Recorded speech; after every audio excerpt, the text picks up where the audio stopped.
how you would react if the money you had committed to invest for 3 years went down in the first year. These answers will help us to understand your risk tolerance. For step 3, we'd like to know what you would like to invest in. So let us know. It could be EPAC. That's the focus for Springboard this year. But you can also complement it with M Fund, B Fund, ARC Fund, or Eddy Fund. Just let us know what you want to invest in and how much. Step 4, that's the easy part. Simply sign and date the form. Step 5, that is the exciting part. Submit your completed application form to one of the data bank representatives along with 20 CDs or more, and you will win an instant prize. The time to invest is now. Invest wisely. Invest with Data Bank. I am going to be your investment advisor for today. This is how the money goes and doesn't come back if you just keep spending. If you're not careful, you'll be eating your fufu without soup. So you need Heritage Fund, a long-term investment for your long-term projects, child's education and retirement. Invest in First Fund to provide the best returns and ready cash in times of need. We can help you raise money for your business or even own part of a company. Don't do this to your money. Top up your investments regularly at our partner banks using post-dated check or cash payment at our offices. So, do you have any questions? Investments advice made simple. Even children understand.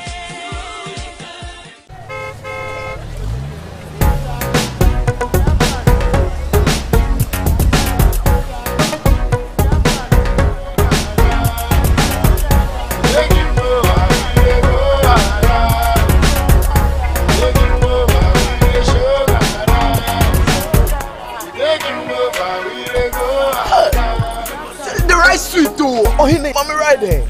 Joe, go 4G, Charlie. You can also win. Yes, you can own a 2-bedroom house, a brand new car, cash prizes, iPhone 8, Samsung Galaxy S8, 4G enabled devices, and airtime. Keep doing the things you love on MTN Superfast 4G and win big.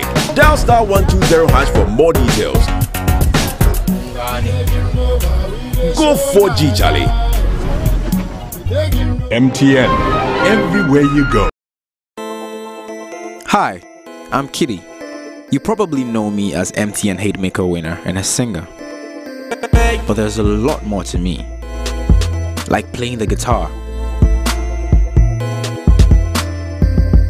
I love photography. I've got mad skills. And I'm also a world-class chef. Be all the shades of you. Download and register on the MTN Pulse app from the Google Play Store. Mash up your Pulse bundle and connect to the things you love the most. Be more, Charlie. Just be. MTN Pulse. Just be.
Wide range of media partners, both internally here and across the country.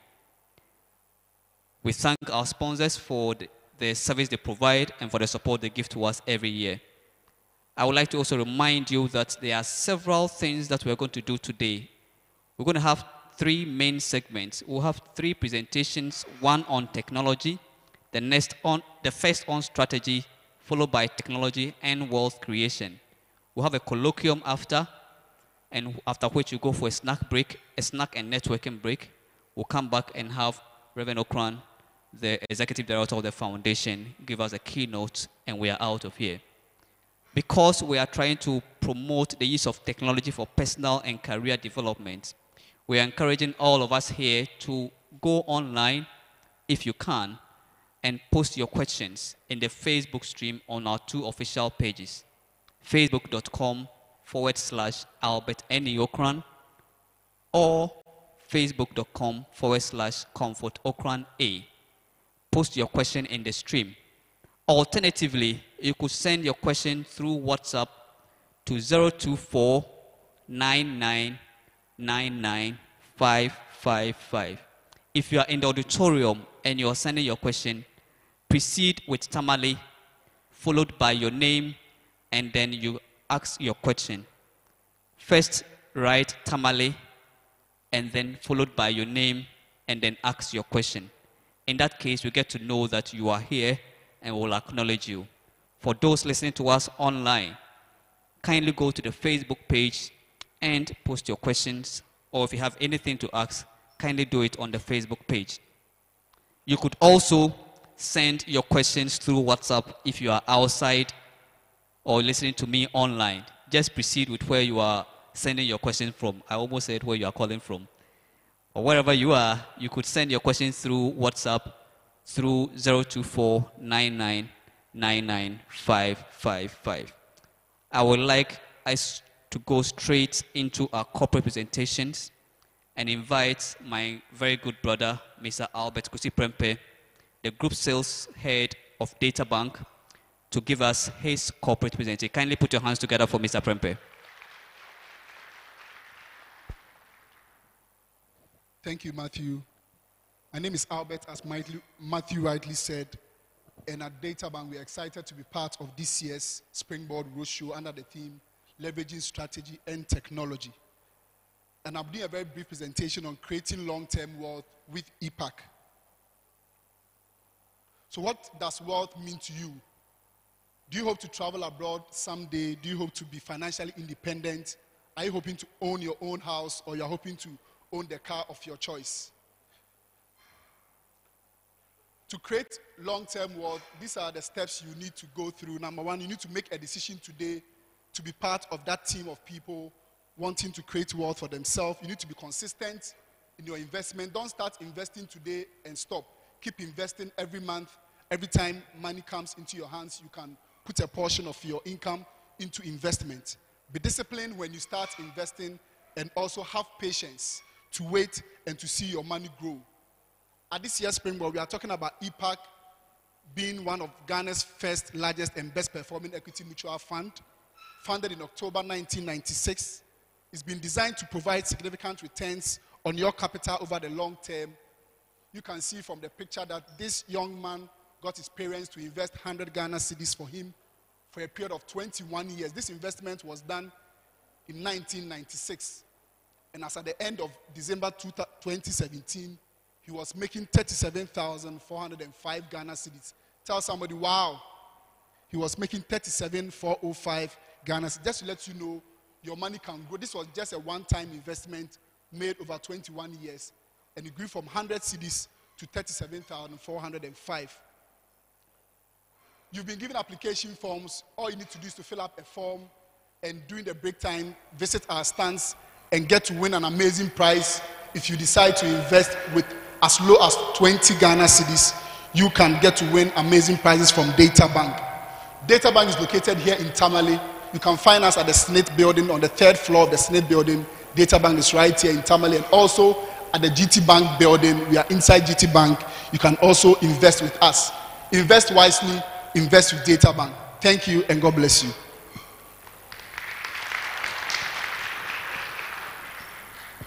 Thank you very much, Mr. Kusi Prempe. And if you like to know more about Data Bank, there's a stand outside.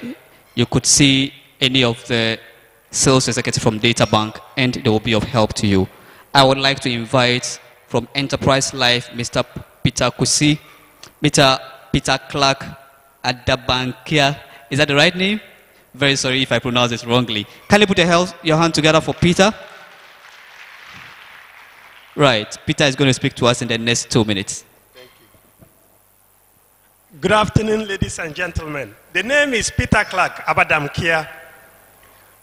I'm here for Enterprise Life. Enterprise Life is a member of the Enterprise Group of companies. As a life insurance company, we are the leader in the life insurance company in Ghana with a market share of 29%.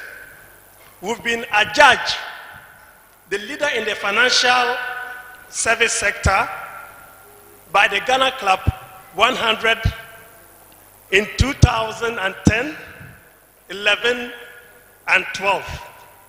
We have a variety of products. We have a funeral finance plan that is designed to take care of your burial needs. We have the lifetime needs investment plan that is to take care of your individual and varied needs in life. We have the Educare plan that is designed to meet the ever-growing expenses of education.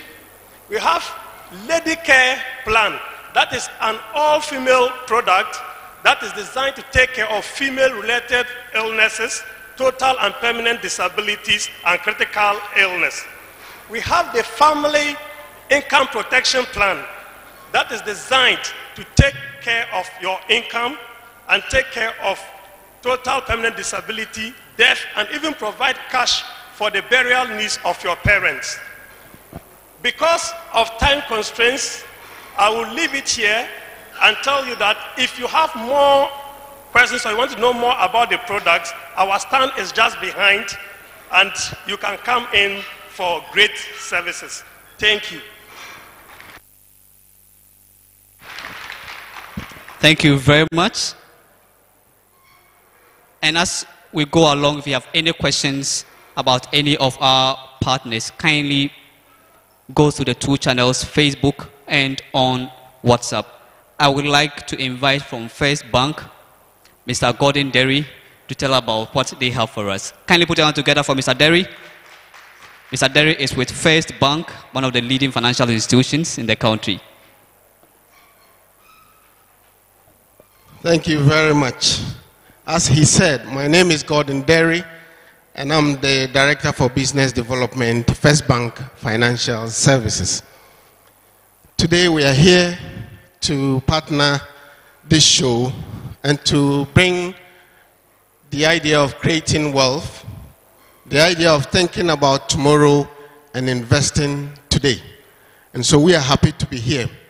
Those of you who have heard of First Bank and who have not heard of First Bank is an investment bank that has performed creditably for the past 9 years. We have been successful in managing some of the best mutual funds in Ghana. Currently, our mutual fund, the First Fund, which is a money market mutual fund, is the best performing in the market. We have our equity-based fund, which we are promoting at this function, which is a heritage fund, which is returning about 13% year to date today, when the GSE is performing about 18%. And so we have also performed to the extent that the regulators and the industry watchers have acknowledged us as the investment bank of the year, in fact 2 successive years running. That's 2015 and 2016. So currently we are the investment bank of the year. And so we are offering for you an opportunity to first secure your investment with us, and 2, to receive the best returns that you have. On our heritage fund, we have, as I said, an AUM of over 9 million, and you can just with a minimum 20 Ghana cedis invest in that fund. Now, the maximum that you can do is open. It is also open-ended in the sense that you can be in this fund from today up to 3 years and up to 5 years. We are here with you today, and we would be here forever via technology. As you have rightly said, we're leveraging strategy and technology. And so you can always top up even using your mobile money. You can top up using my GHP, which means that online. You can top up by giving post-dated checks and also by coming to any of our branches. We are seated here right at the back with a canopy, and so you can walk to us and talk to us. Those of you who would like to take my number, 0200 222 564, and we are here to support you, grow your wealth, and to do your own business. Thank you. Enjoy the show. Thank you very much, Mr. Derry. Thank you very much. And lastly, I would like to call Mr. Tony Boateng of MTN. If Mr. Boateng is here, yes, kindly give your hand to him. Mr. Boateng is with MTN, one of our most consistent partners. Thank you very much, and we'll hear you in 2 minutes. Thank you very much. Good morning to you all. My name is Tony Boateng. I am in charge of mobile money for the 3 northern regions. Over the years, we've seen some growth in the mobile money business, and there's a need for us to come up with pragmatic measures to be able to curb the recent fraud-related activities. In view of this, we are saying that your mobile money PIN is supposed to be your secret. Never under any circumstance disclose your mobile money PIN to anybody. You can change your mobile money PIN if you feel it has been compromised on 1,000 times within a day. It tells you how safe the system is. Secondly, we're also saying that don't entertain any calls or text messages from anybody. We have many calls coming through to our mobile money lines telling us that we've won prizes to come and redeem our prizes. We need to pay an amount to be able to have these prizes. Mobile money under no circumstance will call you to actually tell you of any reversal issue or any any money activity that you have won. So we are saying that you are not supposed to, under any circumstance, entertain any calls or text messages. Thirdly, we find out that many a time we see subscribers sending people to come and withdraw money on their behalf. We are discouraging people from doing this. The people or the person you trust will apparently be the person who is going to dupe you in the very near future. So we are saying that take charge of your mobile money wallet, take charge of your phone, and ensure that you own your transactions. We are also alerting you that we have our canopies outside the hall. If you want to register for mobile money, you have the right to do so, or you have every opportunity to do so. We have 4G services. We have a bouquet of services and products that we are offering there. If you feel that you have been compromised in any way, you can call our toll-free line, that is 100. And for agents, for those of us who are authorized merchants and agents, you can also call the dedicated short code, which is the 114. Thank you very much, and enjoy the best of the show. Thank you very much, Mr. Boateng. And I would like to tell you that the online stream, it's possible because of MTN 4G. It's live online. I'm streaming from my phone. I'm looking at myself even as I'm here, and it's smooth. Thanks to MTN. Kindly put your hands together for MTN. And thank you, technical team, for making all this possible. I would like us to take an MTN advert as we prepare to go into the next. Whilst we do that, kindly fill the registration form. Officially, 19 minutes into the start of the program, the auditorium is half full. Put your hands together for yourself, Tamale, for the wonderful work done.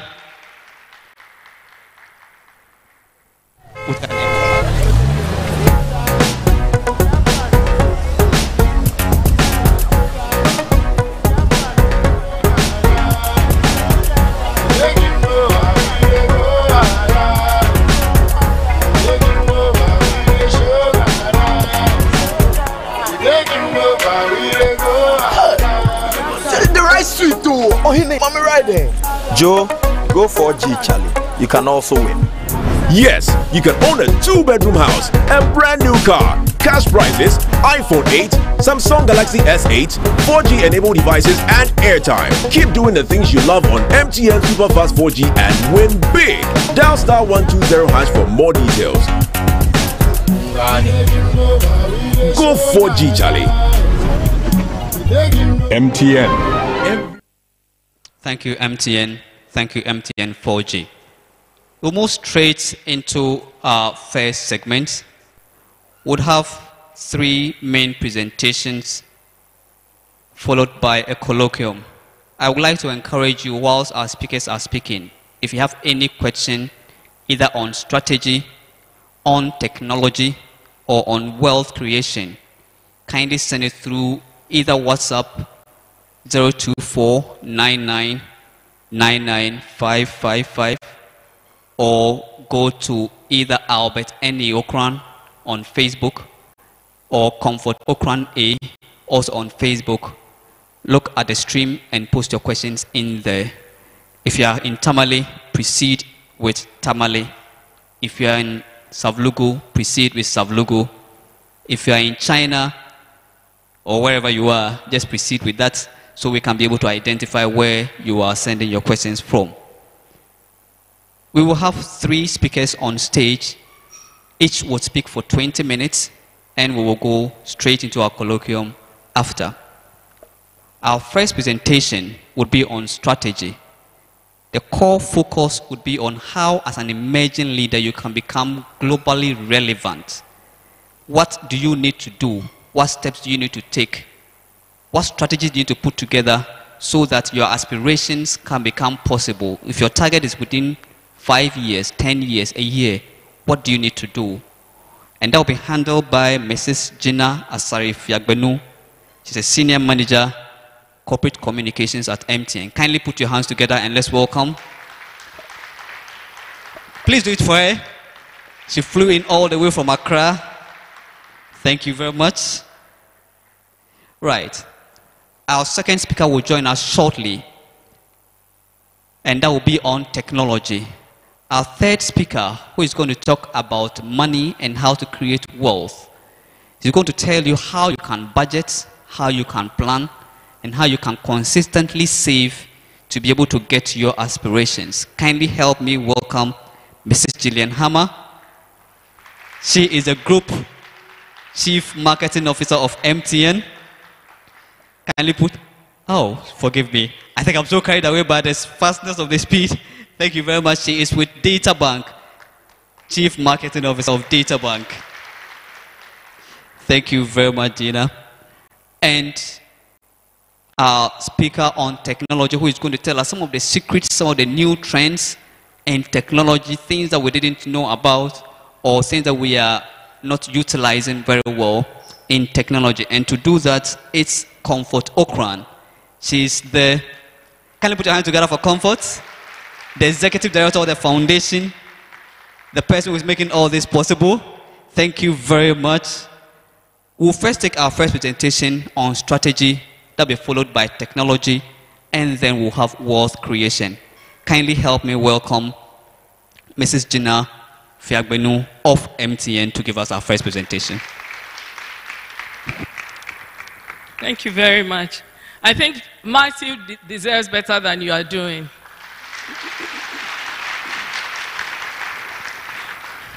And I want a bigger one for Reverend and Mrs. Okran for keeping this running for 11 years. It's been fantastic 11 years of transformation and life-changing experiences. My name is Georgina Asari-Fiagbenu. I'm head of corporate communications for MTN Ghana, and I lead the team that is responsible for preparing and developing corporate messaging, anything communications, anything that has to do with communicating with our key stakeholders, building relevant and beneficial relationships, and also ensuring that MTN is able to build and sustain a positive reputation. So basically, I'm responsible for communications, I'm responsible for reputation management, and I also do part of the stakeholder management in MTN. And so for the next 20 minutes, I'm going to share with you a few tips that I think will help all of you to become the best that you can be. Because I believe that all of us have the potential to be great people. And personally, the reason why I went into communications was because I heard someone speak about communications. The reason why I chose this profession was because I was motivated by someone who has so much passion for public relations. At a time when I was making a decision whether to do an MBA or whether to do my master's in sociology. So such environment, such discussion, such forum is very important. And I don't want you to be just here to show up because you had to be here. Everything we say here is very important because it's going or it has the potential to change someone's life and perhaps help the person strategize for the future.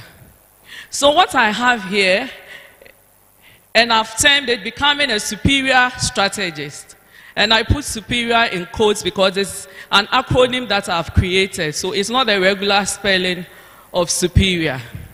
Now all of us are operating in a very competitive global environment. And I'm sure that for those of you who are in school, for those of you who have just come out of school, you are thinking about how to make it, how to stand out, how to get the dream job that you are looking for.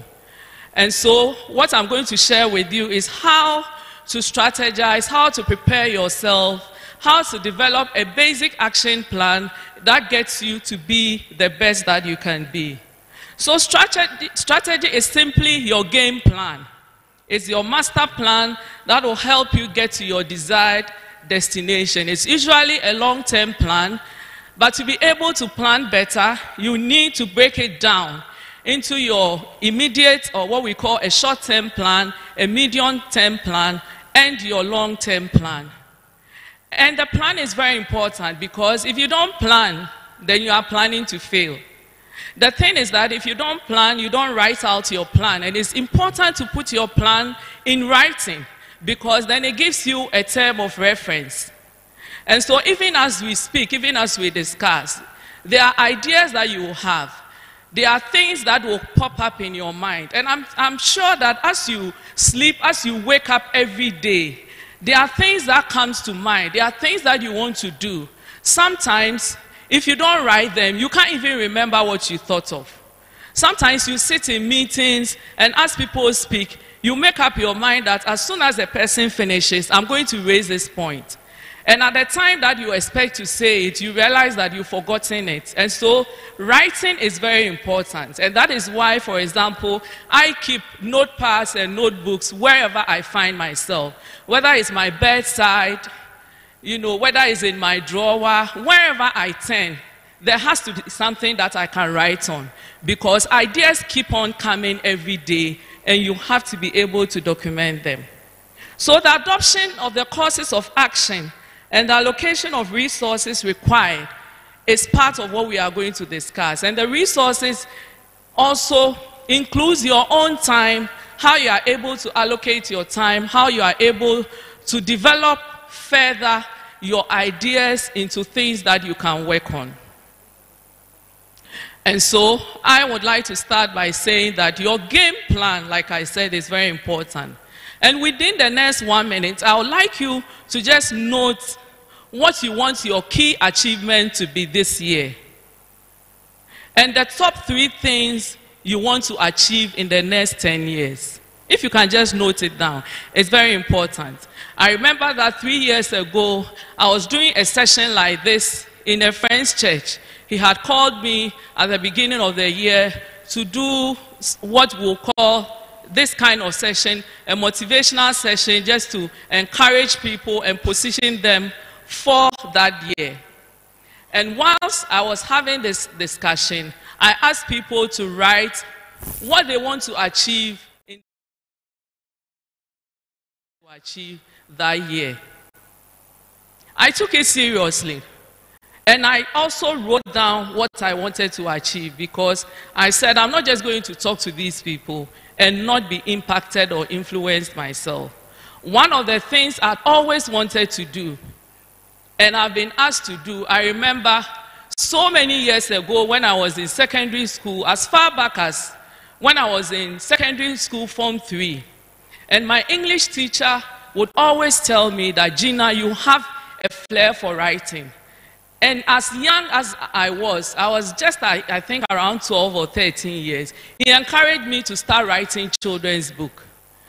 But I was just thinking, how can, a small girl like me take up writing? I couldn't just visualize it. And even when I went to the sixth form, he checked on me several times and said, Gina, have you started your book? Are you writing? I think you'll be a good writer. I remember that even in MTN, there were a lot of people who called and said, Gina, you should consider writing professionally. The only reason why I didn't take it seriously was because I didn't take any action on that. Now, that 3 years ago, when I was speaking to this church, like I said, I wrote it as one of my goals. And I had about 5 things I wrote down on that day. And believe you me, because I had written it down, after I had that session with them, and I had written that I was going to start a column that year. And there was something else that I said I was going to do by the end of that year. And I can assure you that by the end of that year, I had achieved them. Because I had written it down, I had committed myself, and I was looking at it every day. And I said, I had said in front of the church that I was going to start a column before the end of the year. And I remember that I started the column in November of 2015. So writing down your goals, putting your action plan into writing, and constantly referring to them is one of the key things you have to do to be able to achieve your goals. And if you look at all global players, if you just go back and study all of them, they all had a plan. And they all had to review what they had committed themselves to, so that they will be able to know when they've achieved it or when they've not been able to achieve it. And that is exactly what we do with organizations. You would have your regular business plan, you will have a 5-year plan, you will have your short-term plan, you will have your annual plans. And it's done every year. And every department of every division will also have their own plan. How are you going to contribute to the success of this company? What will be your contribution to the goals that have been set?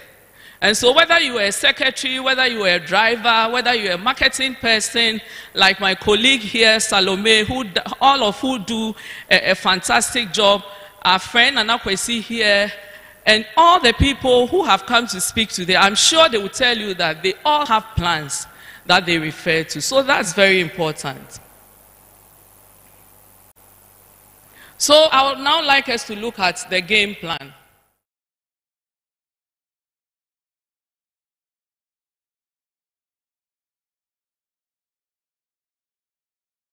Your plan, you regularly will do an assessment of the situation. You will look at yourself, your own strengths, and as a business, you would like to look at your own strengths and weaknesses, the political, social environment.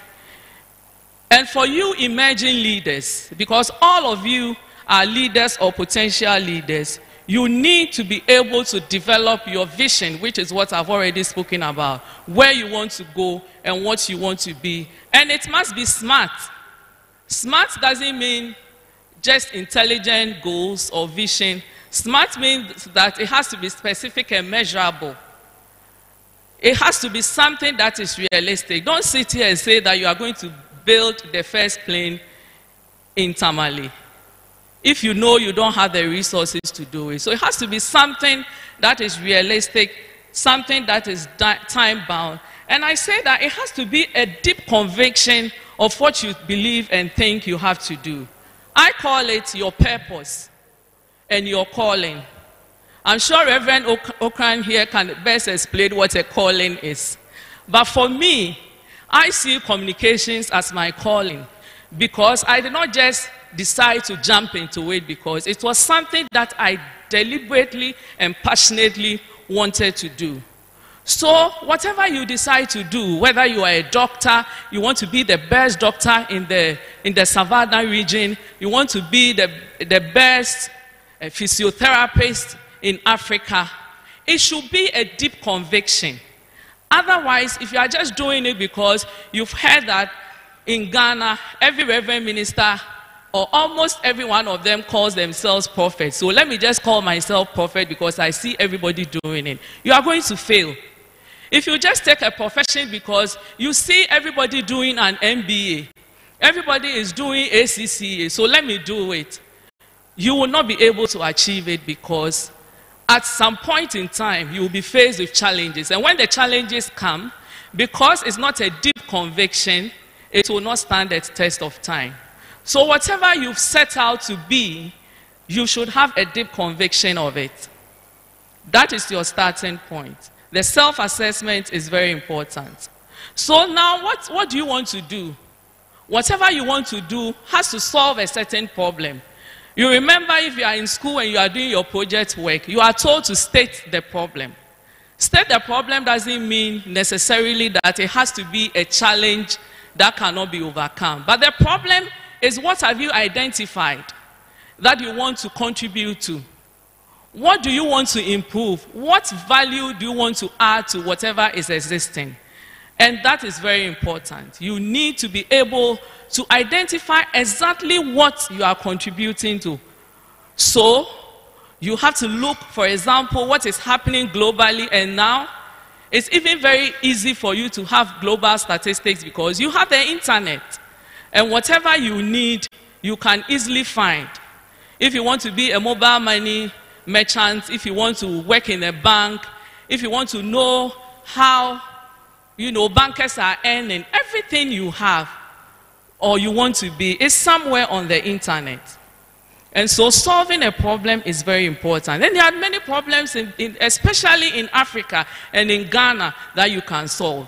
You can have a smart solution to our approach to agriculture or cleaning, Accra, because we want Accra to be the cleanest city in Africa. It won't just come because we've said it. Someone has to think about how we are going to get that done. And perhaps you have the solution, or if you don't have it, you intend to develop a solution that will help us do that.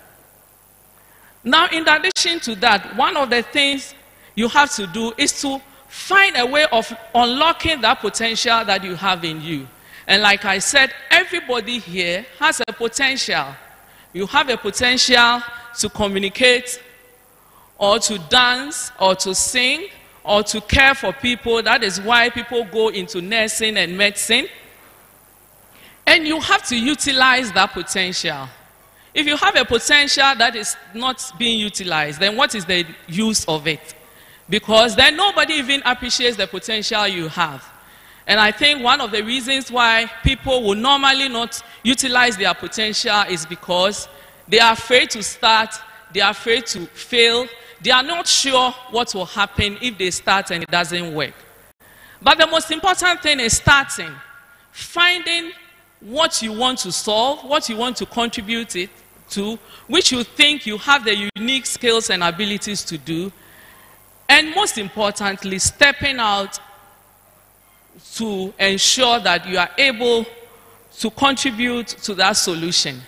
And that is why you have to develop your mission as a business and even as an individual. Why are you here? Why are you in business?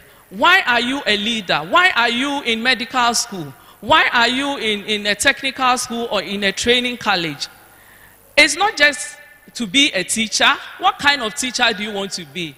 Do you want to be a classroom teacher? Do you want to be a subject area teacher? Do you want to be a teacher who is so excited and infectious that your children will, or your students will always want to be in your class? And when you look at your products, you'll be proud of them. So that is very important. And in addition to that, what expertise do you have? And I have said that you learn by doing. I know that most of the time when people come out of school, the challenge they have is that they say, we have no experience. Well, who told you you have no experience? You have a lot of experiences, and those experiences are experiences that you may have gathered from wherever. wherever you found yourself, whether in church or in a religious group, you have an experience.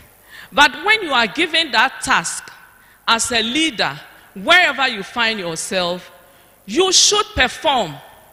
You should be able to perform. And I am saying that lack of experience is not an excuse for non-performance. And so you are a young graduate, you've gone out of school, someone has given you a task. Whatever the task is, you start, you search, and you get it going. You start by doing something. You don't sit down and not do anything and come back and say, oh, I didn't know how to do it. You need to be able to show some kind of understanding of what you've been given. And then when you start doing it, people can add to your skills. So lack of experience is not an excuse for non-performance. And when you do that, you should also be able to build good relationships whilst you are working. Relationship is very key, because I can tell you that all the big jobs that I have gotten, I got it out of relationships. My first job, I got it because when I was in school, I was volunteering for Radio Universe. As soon as I finished school, I was invited to come and edit their newsroom. Of course, it was a volunteering work. I wasn't going to be paid for it. But because I had built that relationship, it was easier for the station master to call me and ask me to come and volunteer. And that field, occupied some time for me and to get me to put something on my CV. Whilst I was there volunteering, a friend of mine, a mate of mine, and that is why you should consider your relationships very seriously, the kind of relationships you have. The first regular paid job that I got it whilst I was volunteering, and my friend called me and said, Gina, I have been invited to do this job here, and I know this job is just right for you. So can you go for that interview? I went for the interview. The following day, I was asked to start work. Whilst I was there, the second job I got was the same thing, through a recommendation. My work at MTN, I got a recommendation to apply because my former boss, I had worked with about 4 or 5 years ago, heard about it and said, Gina, I think this is the job for you. As soon as I heard about this job, I thought this was the job for you. And here I am now doing this work. And so I haven't really, not that I haven't really searched for a job, but whilst I'm doing that, because of the meaningful relationships I've built, I have had people who have recommended me. And I will say that I am confident that a good referral or a good recommendation is better than an inflated CV. People just feel that it's good to put a lot of things on paper, even when you know you are not able to do that. But I will say that if you are able to do the best with the little opportunity you have, and wherever you find yourself, whether you are in a conference, you need to be able to build friends and partners locally and internationally. You also need to be able to leverage on them to be able to be the kind of person you want to be. So as I wrap up, because I see my time is fast spent, but I still would like you to show the summary. The underlining thing and the big thing for me is that you need to have the right attitude. Remember, I talk about the fact that as part of your strategy, you should have a vision. You should have your mission statement. You should know exactly what you are solving, how you are going to utilize the potential you have in you. You have to show a lot of passion for the work that you do. For me, passion and attitude is very, very important, because passion is like the energy you need. It's like the energy to your soul. And whatever you find yourself doing, passion gives you that kind of accountability and a greater sense of responsibility. And as you do that, you leverage on the expertise, on your relationship. Innovation is just key. I missed innovation. Innovation is very important, especially in this day and age when we are in a digital era. You can't think out of the box. You can go on the internet. You can look at global statistics. You can look at what is happening at the local scene and try and create things that are fun, things that are easy to do, things that are simple, things that can easily be replicated, you know, to bring solutions to this country. I'm very excited about today, and I believe that all the speakers are going to give you, although it may be a very short interaction with you, there has to be something that you are going to take with you. And I'm excited because I've spent a greater part of my young working, even schooling days here in the northern region, because my daddy lived here for about 25 years. And I used to come here for the past 25, 30 years. I've been coming in and out of Tamale because I used to spend my holidays here. And I have a lot of hope for all of us in this region because I think there's a lot of potential here. Comfort is going to talk about technology, so I'm not going to say too much and go into that, but that is very important. I believe that all of you can showcase the beauty of what you do here in the Savannah region on the internet. You can just take pictures of things you've seen, amazing places you've been, you know, indigenous things that are working here that you think people should know. And so, like I said today, you need to put down in writing exactly what you want to achieve. And I believe that next year, when we come back, you will have something wonderful to share with us about how your life has been transformed. Thank you very much.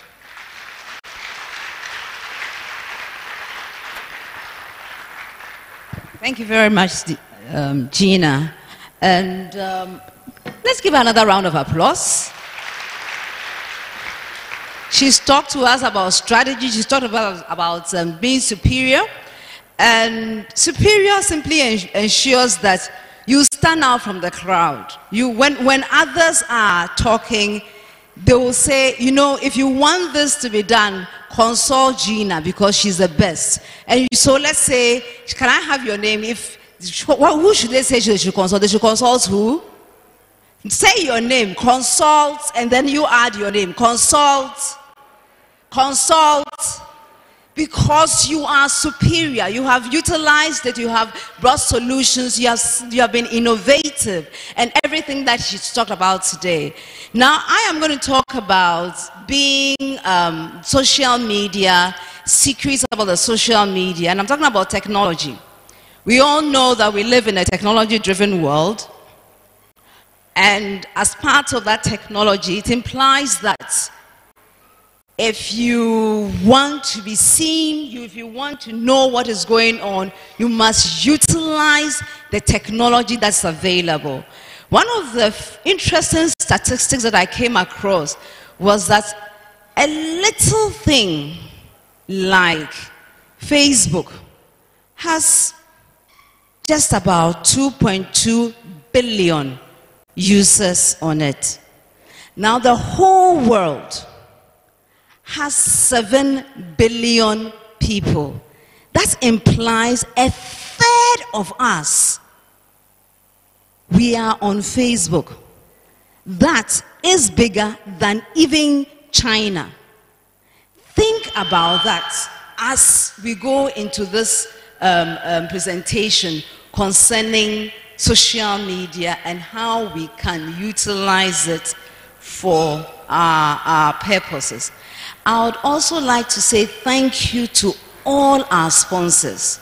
Being here has been made possible because some corporate organizations believed in the need for us to take the idea about strategy, technology, and investment around not just Ghana, but globally. And therefore, they invested in it. So I would like to thank MTN. I would also like to thank DataBank. I would like to thank EcoBank, Enterprise, First Bank, sitting right over there. And I would also like to thank New York's Investments and also the cleaning company, Yep Cleaning Services. We can't be here without you, and we are forever grateful. And therefore, what will my presentation take? I'll just look at what social media is. I'll look at how what kind of strategy we can use, and then I'll look at, just give some few success tips, and then we'll be out of here. So Eric Palmer says that we don't have a choice on what we do on social media. The question is how well we do it. And that is the crux of my presentation today. How well we can utilize social media for a good cause, because we are in this country of ours. Right. So, can you help me? Go quickly. Next slide, please. In my... The next slide. Okay. So, who is this lady? Who is she? Ebony. And we all know what's happened to her, unfortunately. How many of us read it in the newspaper? Nobody. Okay. How many of us heard it on the news? No, I mean on the news in the morning. How many of us saw it on social media?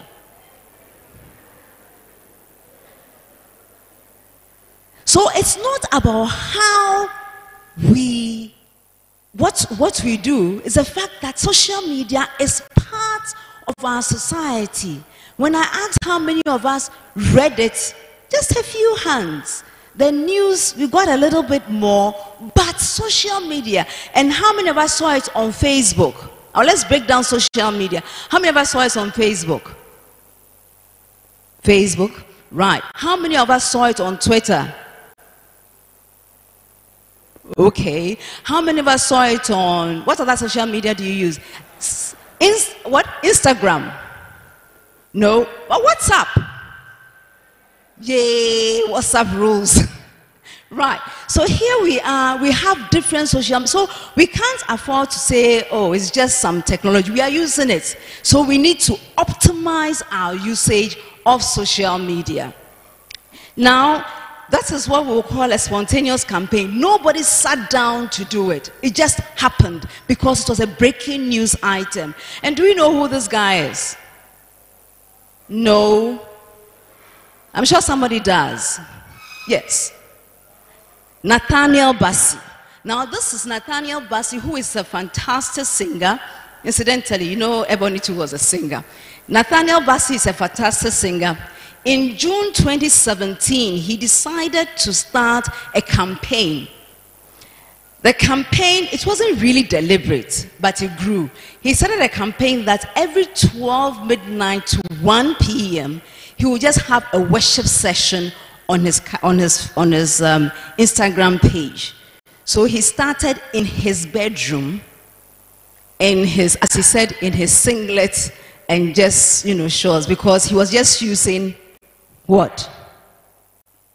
A mobile phone and doing live streaming on Instagram. Now, it's not the peak, but at one point, he did it for a month in June. At one point in June, he had as many as 68,000 people on Instagram watching it.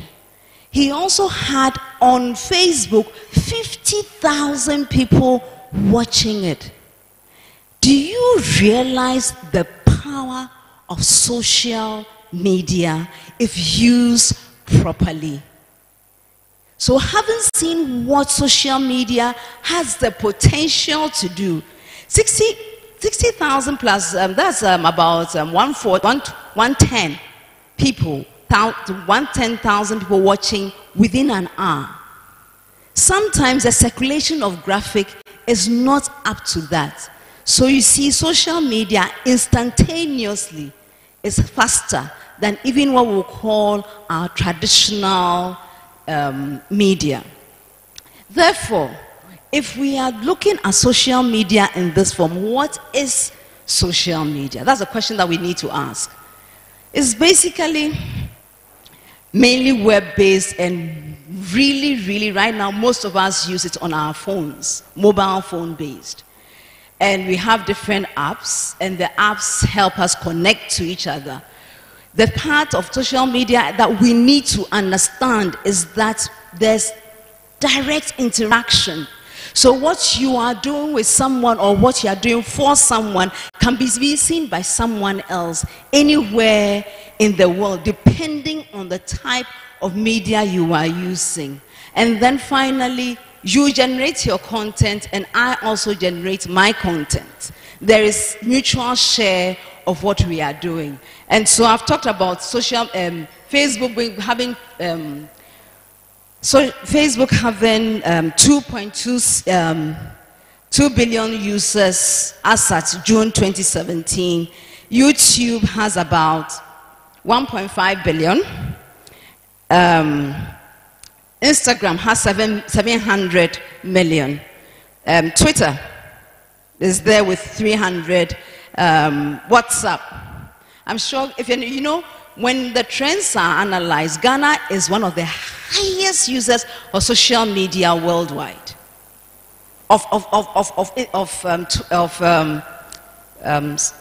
WhatsApp worldwide. So we did there some. So we need to utilize it properly, right? Okay, so why do we need to use it? We need to use it because it enables you to get your information across quickly. There's no waste of time and that kind of stuff. And it helps you get to a lot of people quickly. Now, if you take Nathaniel Bassey's thing, here he is, he wants to touch people all over the world. And so he doesn't need to be invited to a church. And then he'll meet just a few people. So for instance, here at Springboard, we don't want to come to this place. We want to touch a lot of people at once. And therefore, you are able to utilize social media for that purpose. And then you are able to enhance your brand if you use it well. The appropriate word is if you use it well. So how does it work? The first thing, you are at the center. What we call the brand you are the middle of the whole thing. How your people on WhatsApp will look at you depends on how you conduct yourself. You can't afford to just say anything, write anything, and just think that I'm being myself. Because it tells a picture about you. And what picture do you want to paint to the outside world? So the first thing is you. And then you need to learn, you need to listen. Who am I talking to? The way you talk to a group of professionals will be different from how you talk to your old schoolmates on their platform. Or it will be different from how you talk to the people in church. So for instance, on my WhatsApp group, there's a church group that I hardly ever post pictures about jokes that I come across because it's a church group and you have to be different there. But on my old mates group, when I see a picture that I will laugh my head off, I simply do it that. So that is how we do it. So you have to learn who or what audience you have and what is appropriate at each given time. Thirdly, too, the effect is about social capital. And we all know that we can either have a lot of capital or little or none, negative capital. Investment people will talk about it. But it's also, socially, you also have capital. So how do people perceive you to be, and how do you resonate when people hear your name? What comes to their mind? When somebody hears your name, what comes to his or her mind? And then finally, when you put all this together, the kind of brand you build for yourself. It's extremely important. So, I'll tell a little story here. The other day, I had sent my car to the repairers, and they gave me a courtesy car. Unfortunately, the courtesy car they gave me, fortunately, it was a tear rubber car. The rubber was inside. The only thing is that they said I shouldn't tear the rubber. How can you have tear rubber and not tear the rubber? So I was sitting in a car which had rubber, but I couldn't tear it, a brand new car. And this was the car. It wasn't this car, it was a small saloon car. So I was using it. And I had reached a traffic light in Accra. Now, as I was sitting there, none of the people who usually come to the cars to ask for money came there. So I was wondering, hey, today it seems as if they've closed, quote unquote, closed early today. I was sitting there at the traffic light waiting for it to come, for it to turn on, and then another car comes. And this car, can you see the car? Fully nyanya, black tinted windows. Immediately, the people came around. And I was like, they tear my level for me. You understand? Here I am in my small car. They said, oh, this person, no, nothing. But this one, so on social media, who are you? You need to know that you have to be different from everybody. Are you going to be the small car, or are you going to be the Land Cruiser? So first, your differentiation factor must be there. What are you doing to attract the people to you? And then finally, how are you communicating who you are to your audience? So differentiation, attraction, and communication are extremely key in social media. And at this moment, I'll say amen. So what are some of the enablers? First, you need to know who you are. Jump from the crowd over there to the other ball, which is empty. There's nobody there. Create a differentiation about yourself. Create a community about yourself. Let people know that you are available. When Gina was talking, she talked about the fact that there were jobs that people were coming to her for, that she didn't really do it because she has differentiated herself from the crowd in the bowl. So who are you? How are you differentiating yourself from others around you? Secondly, you need to decide where you have to go. Now, part of the differentiation implies knowing what your objective is. For instance, Nathaniel Bassey's objective was worship. A typical company's objective would be getting new clients. Maybe another company's objective would be seeing how they can let people know that they have free services in their community. So why do you want to be on social media, and what is different about you? The next thing, as I said, would be your platforms. As you know, I don't need to talk about the different types of platforms that there are, but what is the key one that you would use to show people that you are available? Who are they? What do they like? When do they get up? When do they sleep? Nathaniel Bassey's program, as I said, is between 12 and 1 a.m. 12 midnight and 1 a.m. You will think there'll be nobody awake by then. But to have 130,000 people awake to be part of the program, it tells you. And I just want to say that CNN even interviewed him about that. That shows how far it went. Okay. The third thing that I would like to talk about is the fact that you need to realize that, okay, sorry. I brought this little page. Some time ago, we decided to start a little thing about a mentorship guide. And we felt we couldn't do face-to-face to everybody. And therefore, what was the best way to do it but to use the social media platform? So we utilized Facebook, and we also utilized WhatsApp. And so daily we'll post a motivational, either a write-up or a quote. And it's been going on very well. People do interact with us. Now the third thing, posting. When do you post? Typically Sundays, the weekend area, and Sundays are the best. Timing, look around 9 a.m. because either you do it 7 o'clock because then people are now going. By 8 o'clock when they get there to their workplaces, they are a bit busy. 9, they start breathing a little so you can get some interaction there. 1 p.m. is really the best because then they are at lunch. So they have time to look at what is going on. And then 3 p.m. because they are getting ready to go, they will start this thing. Remember, posting is always good if you have a lot of graphics. So let's look at some people who have been posting, and they all happen to be in this room. And MTN is number one. They post, in every post that they do, they add some image to it to jazz it up. So don't just post text. Text alone doesn't catch. People will read it and sometimes they will get tired. But even if you have a long write-up, put a picture on it, attract it, attract people, then you have your write-up under it. Next person we'll look at is EcoBank. Every now and then, you can't always be writing a quotation that you float. So then you put a quotation, who said it.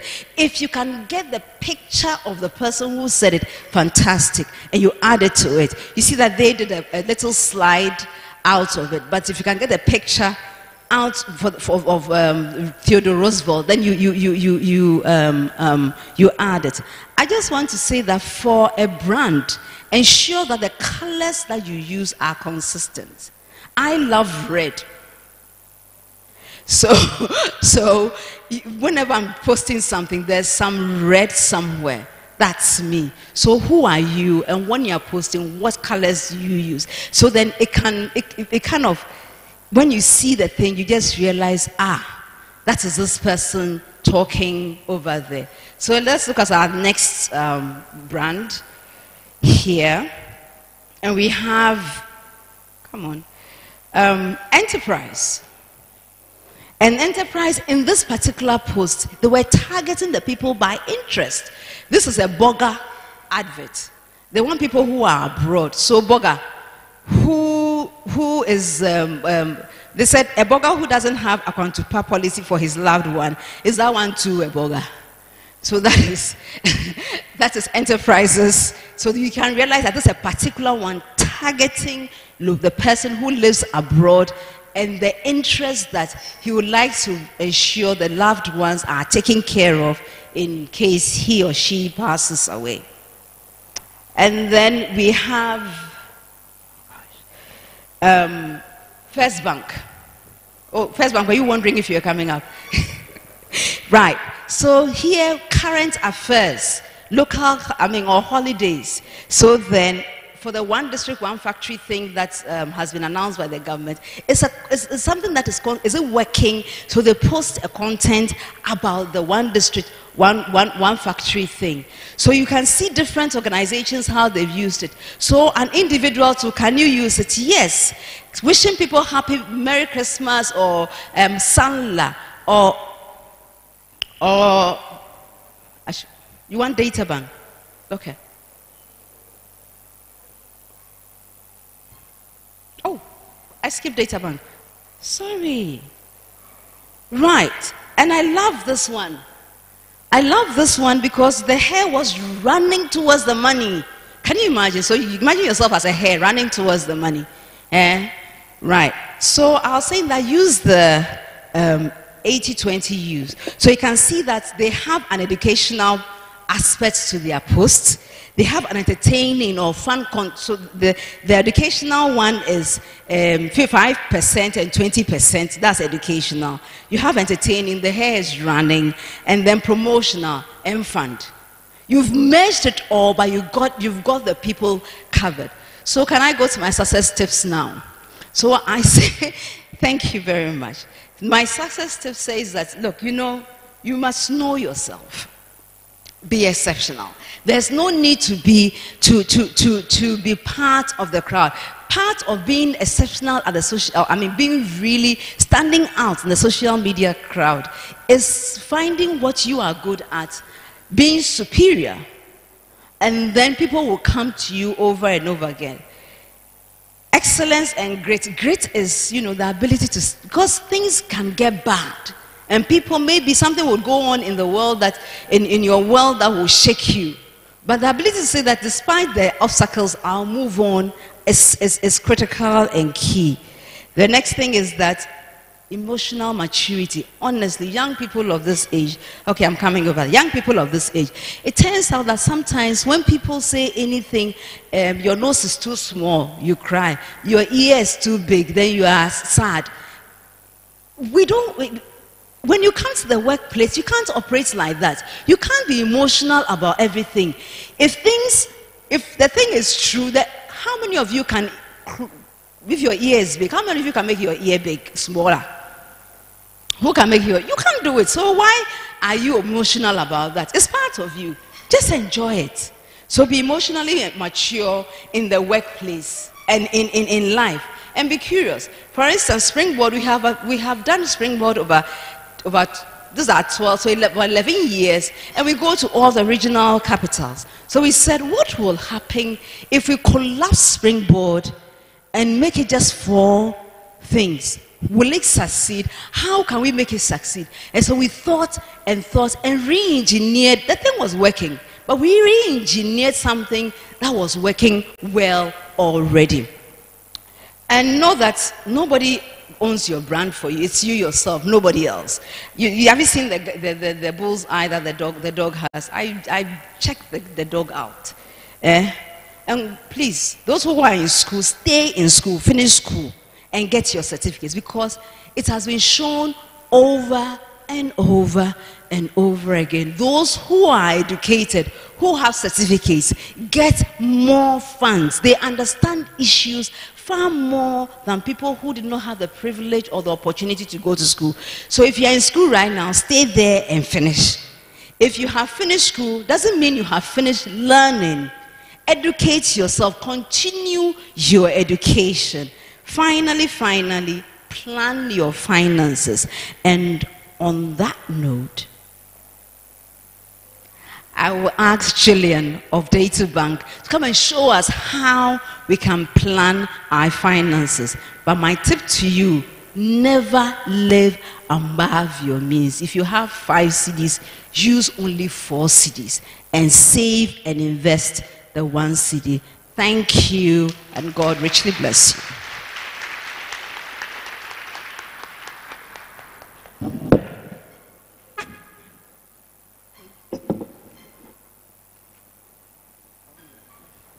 Good afternoon, everyone. How is everybody doing? Not good? Good. If you're doing well, raise your hand. Get some energy going. Good. Now, for my purposes, my name is Gillian Hammer, as Matthew said earlier. I am the Group Chief Marketing Officer at Data Bank. So essentially, what that means is I am in charge of the marketing team and all the branches. And that's about all you need to know about me for today. Can you understand me, or am I speaking too fast? Too fast. Okay. I will slow it down. Okay. So, let's start again. Anybody in the room who is 25 years or younger, raise your hand. 25 or younger. Everyone? Okay, good. Anybody who is older than 25, raise your hand. Thank you very much. So today, my job is to talk about wealth creation. Are you understanding me so far? Yes? Wealth creation. Okay, so wealth, it means something different to each person. But at the end of the day, wealth is wealth. So whether wealth means 10,000 CDs for one person, 100,000 CDs for another person, 1 million for another person, the principles to get there are still the same. So my job is to share the principles to create wealth. If at any point I move too fast, raise your hand. Deal? Good. Number 1. So I'm actually going to share 12 principles. Number 1, have a financial goal and plan. When it comes to investing, everybody has something that they want. So it may be a car, it may be a house, it may be a second degree, whatever the case, you will have some goal. That goal will have a financial amount that is attached to it. So it will have a cost. You will also have a time frame in which you want to achieve that goal. So you may want to buy a car, and you may say, I would like to buy a car in 5 years. And in 5 years, it is going to cost me 20,000, 50,000. How much is it for a car? What is the cost of a car? Oh, speak up. 10,000 for a car? No, that's too cheap. 20,000. Yes? Some people spend even 100,000. The point is, you must have a goal. You must know how much it will cost. Then you need to know how much you have right now to meet that goal. So if your goal is 20,000 and you have 10 CDs today, then you know that you have a lot of ground to cover. So that leads me to point number 2. Good. You need to be willing to sacrifice. So, Matthew, you're coming to speak to me? Okay. So, when you have a goal, how will you get that goal? You need to be willing to sacrifice something that you are doing today so that you can actually achieve more tomorrow. It may mean, for example, that you don't do as many evening outs. So you don't go to lunch as often as you would. You may have to eat at home. Or it may mean that maybe instead of buying that nice pair of shoes or that nice dress, you leave it and you wear the old shoes and the old dress for a little bit longer. And don't think that it's only people who are maybe have less money that have to sacrifice. Even the ones that make a lot of money have to sacrifice. Why? Because most of them spend more. So you find that those that make a lot tend to spend a lot. But if you have a goal that you need to reach, you will have to sacrifice to get there. So number 2 is you have to be willing to sacrifice. Number 3, you need to diversify. So what this means is you need to invest. You have come up with your plan. You have said, I need to invest 10,000. I will sacrifice, and every month I will put away 200 CDs. Now the question is, where do you put it? Your options are, you can put all your money in, let's say, a fixed income fund. What that means simply is, it's a fund that would invest in like treasury bills and other things that the government may offer. Generally, the returns are lower on fixed income funds. You also have equity funds, which invest in stocks on the stock exchange. Generally, the returns are higher. What you should do is, at the end of the day, you need to be looking at how do I take the money and spread it between fixed income, equities, so you get the highest return. The reason being, you don't always know which investment will perform the best. None of us know. So when you spread your money out, then you get the benefit of, if one goes up, you're there. If the other goes up, you're there. So number 3, you need to make sure you spread your money out when you are investing. Number 4, the next thing that you need to do is create an emergency fund. Is there anyone here who knows what an emergency fund is? No? Oh. I was expecting the people over 25 to know. Okay. So an emergency fund is simply a fund that you set money aside, so if any financial emergency comes up, you have money there. Now, a financial emergency is not you see a great sale on a TV and you go and buy the TV. That's not an emergency. An emergency is not seeing a lovely pair of shoes and so you just have to get it, and so you dip into your savings. That's not an emergency. An emergency is maybe your car breaks down, or something at your house, maybe the stove breaks or the fridge breaks. Those are emergencies. So have some money that's set aside just for emergencies. Then, next, step 5, retirement. So you may be saying, okay, I am under 25. Some of you are even 18, 17. Why are we even talking about retirement today? I even see some of the older people looking at me. The reason is, the younger you are, the more time you have between now and retirement. So, as an example, if you are under 25, and you want to get 1 million CDs by the time you reach 60. If you start investing 26 CDs today, and you put 26 CDs away every single month between now and age 60, you will hit 1 million CDs. This is at an average return of, let's say, 20% per year.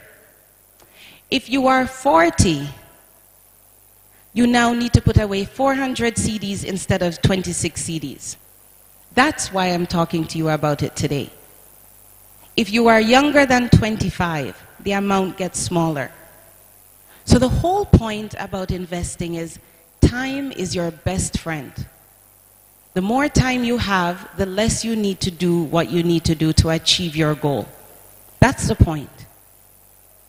So for everybody here who is 25, 30, 35, 40, if you have not already done something, start doing something. Because when you sleep tonight and you wake up tomorrow, you are 1 day older, which means that the money you needed will now get higher. Are you with me? Yes? Okay, so step number 6. So after you have set aside money for your emergencies, you've set aside money for retirement, now you start setting aside money for all the other things that you want to do. So school fees, family, wedding, starting a business, all of those things, you can start putting money aside. And the reason, again, I come back to time is when you have time, you can use the small money you have and spread it out and do so many more things, like so much more than if you are older. So what I am saying is relevant to each and every one of you today.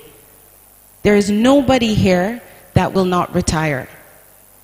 There is nobody here that doesn't have a project or something that they want money for.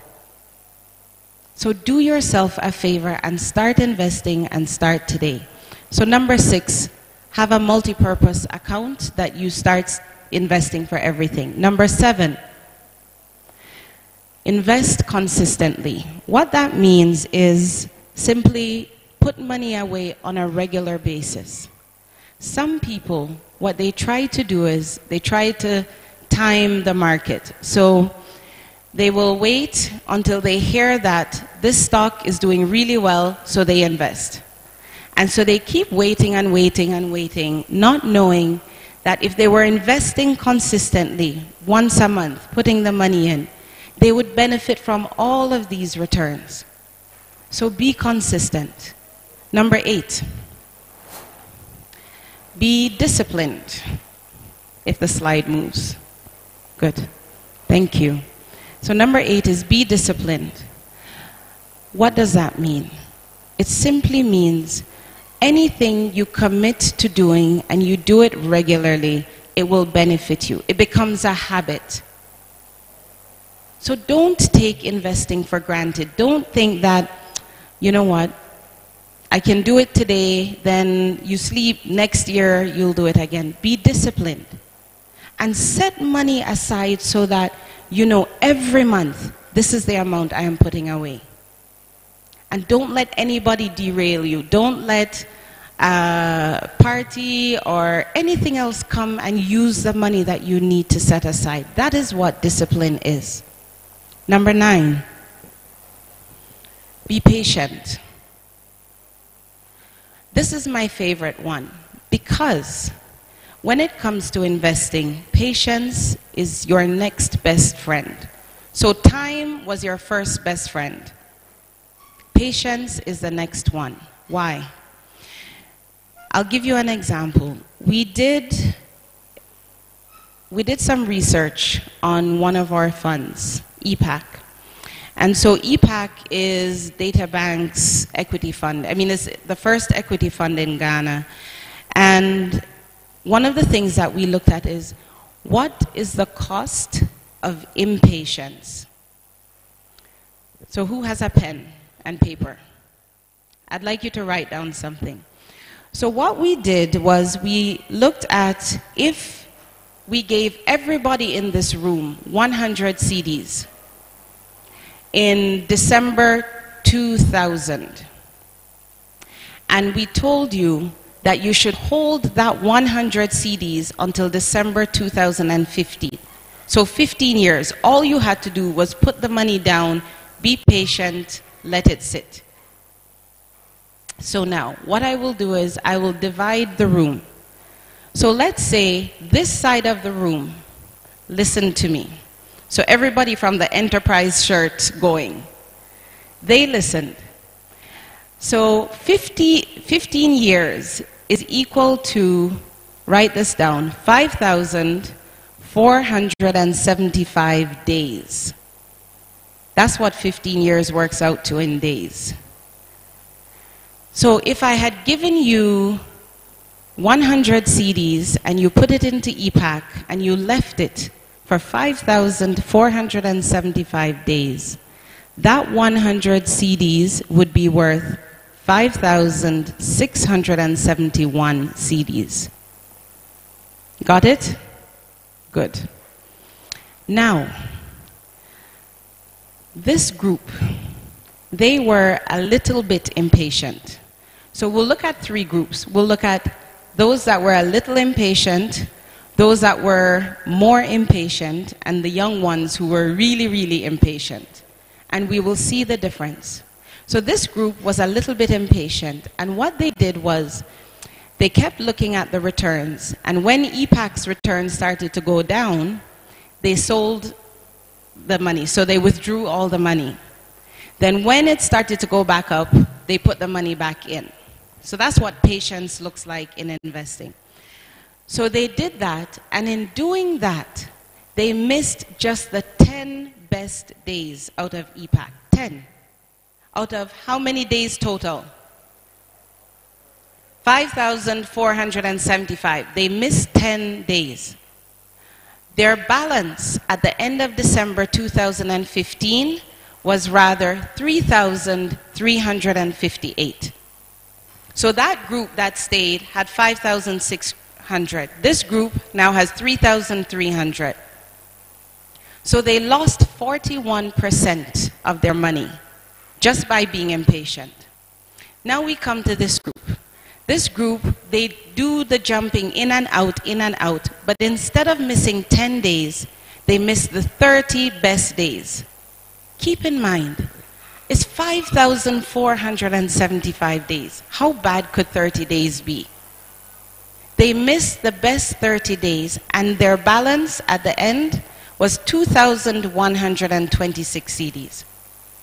So that cost them 63%. Same 100 CDs, just one. That group has 5,600. You guys only have 2,000. 30 days. This group, everybody else, they couldn't control themselves. So they missed 60 days, the best 60 days. Guess how much they had? 1,283. Just by being impatient. So the point I am making is, when it comes to investing, know why you are investing. And once you know why you are investing, then you apply patience. And you stick to it until you hit your goal. But if you let people talking, make you go in and out, in and out, in and out. It will cost you money in the end. You are much better off being patient than just jumping in and out. That's my point. So number 10, ask tough questions. So when it comes to creating wealth, it's not just about, you see, the first question people ask is, what rate am I going to get? That's all. They will see me in a data bank shirt and they will say, oh, you're from data bank. So if I give you 1,000 CDs, what rate will I get? That's all they ask. It's a good question to ask, but that's not all you should be asking. So you should be asking questions like, how old is your company? Like, how long have you been around? Data Bank, we've been around in April, it will be 28 years. But ask, how long have you been around? Who is managing the money that I'm going to give to you? What experience do they have? What track record does your company have? There are companies that take your investments, and when you go to their website, you can't see how the investments are performing. You can't see anything. Do you really want to put your money there? At the end of the day, competition is good. There are many investment companies in Ghana. Data Bank is not the only one. But what you need to do is make sure wherever you take your money, you know the company you are putting it with, and you know what they stand for, and you know that tomorrow, when you go back, they will be there. Because there are too many companies right now that are shutting down, and people are not getting their money back. And when you have worked hard, and you have taken your money, and you have sacrificed, and put your money in, you deserve to get it back. So ask tough questions, and when you ask the questions, wait for the answers. Don't just ask and walk away. We are too afraid to ask. But why? What is the worst that can happen if you ask? If you see me, Jillian, Data Bank, what's the worst that can happen? I can't kill you. All I can do is answer your question, and if you don't like the answer, you leave. No problem. But ask. So number 11, don't lose perspective. What this means is, we all have things that we want to do. We have goals that we want to achieve. But enjoy yourself along the way. Don't be working, sacrificing, that you reach your goal and you didn't enjoy life along the way. That's the point of this. We work too hard not to enjoy life. Number 12, invest wisely. I would encourage you to invest with Data Bank, of course. Why not? That's my company. I work there. But at the end of the day, it is your job to invest wisely. Go to companies that you know they will be there in the time of need. Go to companies that you know will give you the advice that you need. So invest wisely, invest with Data Bank. Thank you.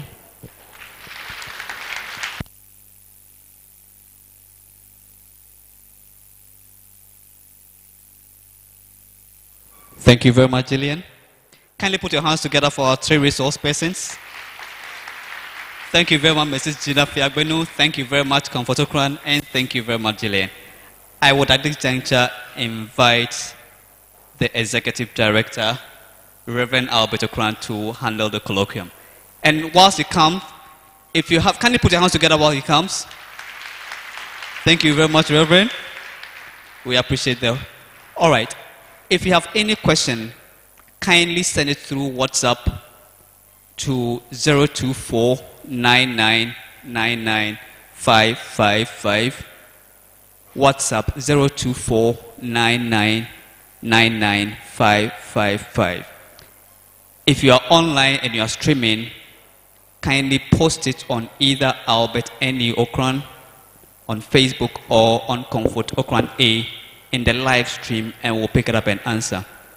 Wherever you are sending your questions from, if you are within Tamale, proceed with Tamale. If you are in China or wherever you are, just proceed with the name of the city and we'll pick up. Reverend Okran, over to you, please.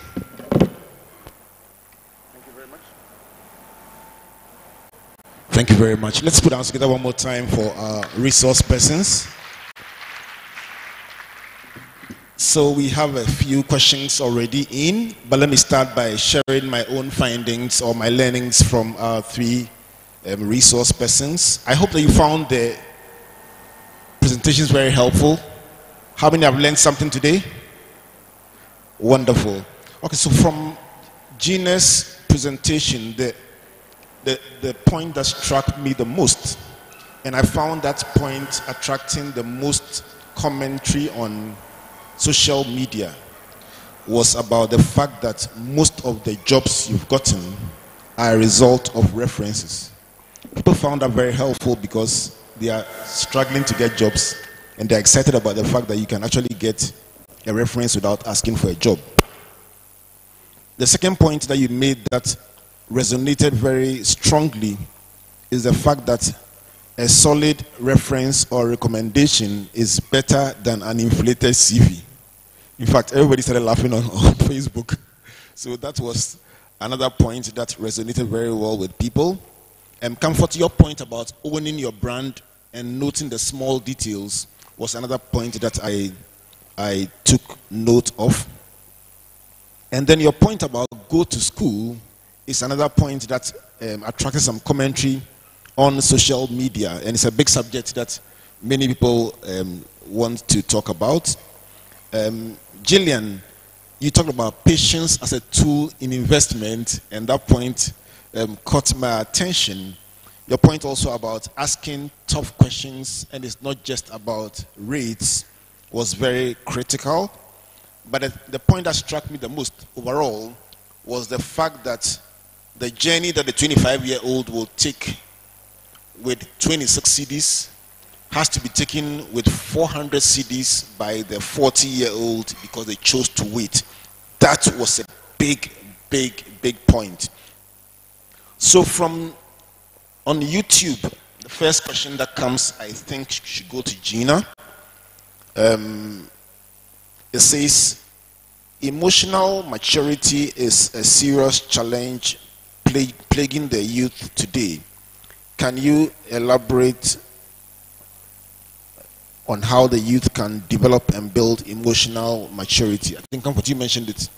All right. So maybe let me give you that one on emotional maturity.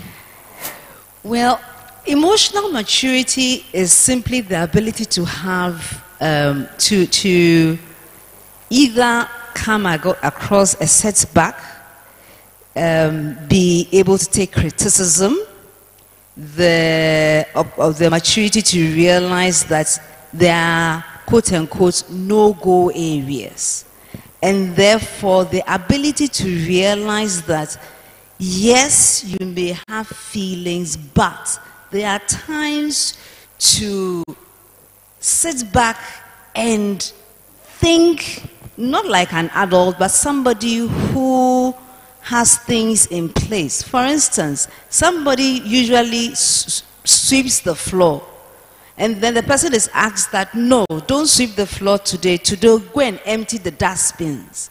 And immediately you change the person's job description, the person says, you don't like me, and goes on a rant.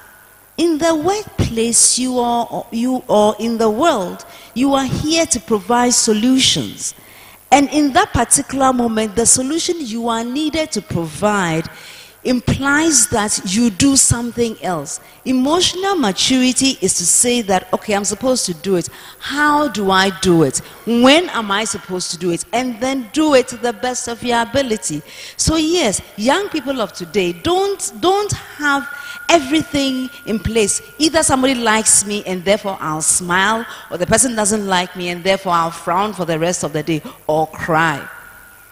Be mature. Know that there are setbacks in life. And when there are setbacks, it doesn't mean that the whole world is against you. Take that setback and come back stronger than ever before. Thank you. Thank you very much. Gina, thank you. Gina, you'd like to add something? Hello. Yes, just a quick one, because emotional maturity is very important, especially in this age of technology and also on social media. Even more critical, how people engage on social media, because time and again we see people getting into arguments. You know, sometimes people post things that, you know, you may be on a check platform, like you said. The kinds of things you post even shows how matured you are. You know, there are some things that you can't just post on a social platform. You can just do it one-on-one. And there are some things that, you know, sometimes you just have to go to the person and engage and not put out on social media. Very often you see people displaying too much immaturity on social media because someone has said something he doesn't agree with. But there's always a good way of making your point, and also separating the facts from emotions, because then someone may insult another person, and then you see people going on and on and on with insults. And like Comfort said, everything you are putting out there fits into your brand. And this is what people are actually going to refer to when they are checking up on you, the things you put out there on social media. So emotional maturity, very important. Thank you very much. Gina, let's put our hands together for her. Our next question comes from Anthony Owusu, who is right here in the hall. Anthony, where are you? All right, Anthony wants to know about cryptocurrency. Databank, are you into cryptocurrency? And is it advisable to invest in cryptocurrency since it is becoming the order of the day? Thank you, Anthony. I would say cryptocurrency is becoming very popular. I mean, the price of Bitcoin has risen, I think in the last year, from a few $100s to, I think, 17,000. It went to 19, fell to 17, and it's come down a bit more. 7,000, okay. My advice is, there are tried and true methods of investing, which is where I would put the bulk of your money. If you have extra, so if you've done all and then you still have extra money, no problem. You can take a chance and put it there. What you should not do is put your life savings in something that is not proven, and it is just, it appears in my mind to be more hype than anything else. People have made lots of money from it, I agree. But this is not where you should put your life savings. Make sure that if you have excess that you want to play with, test it out. But invest, like, be wise with your money. That's my short answer. Thank you very much. Let me come back to you, Comfort, and Edward. Anaba from Tamale, right in the hall, is asking, how do you overcome addiction on social media?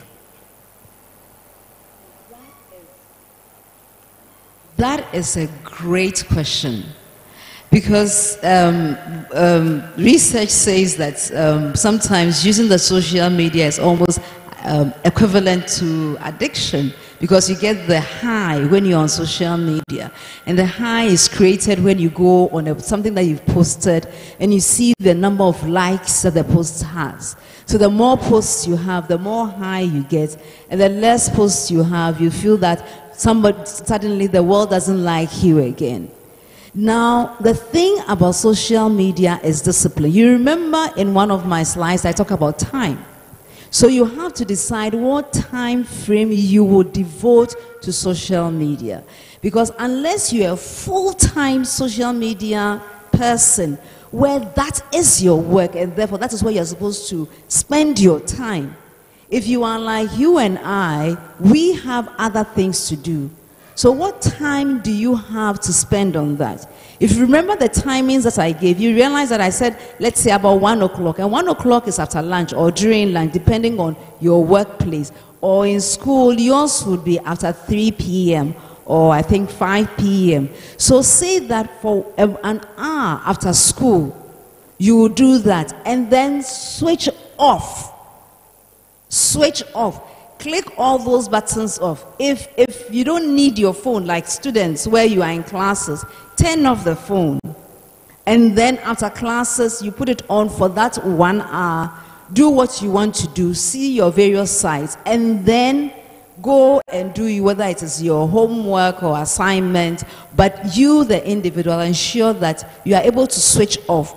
Time yourself, discipline yourself. Otherwise, you spend all your time and you won't achieve any other thing. Thank you very much. Let's put our hands together for you. All right, we'll take as many as we can, so we'll have brief answers and then we can lump them all together. Next one goes to Gina.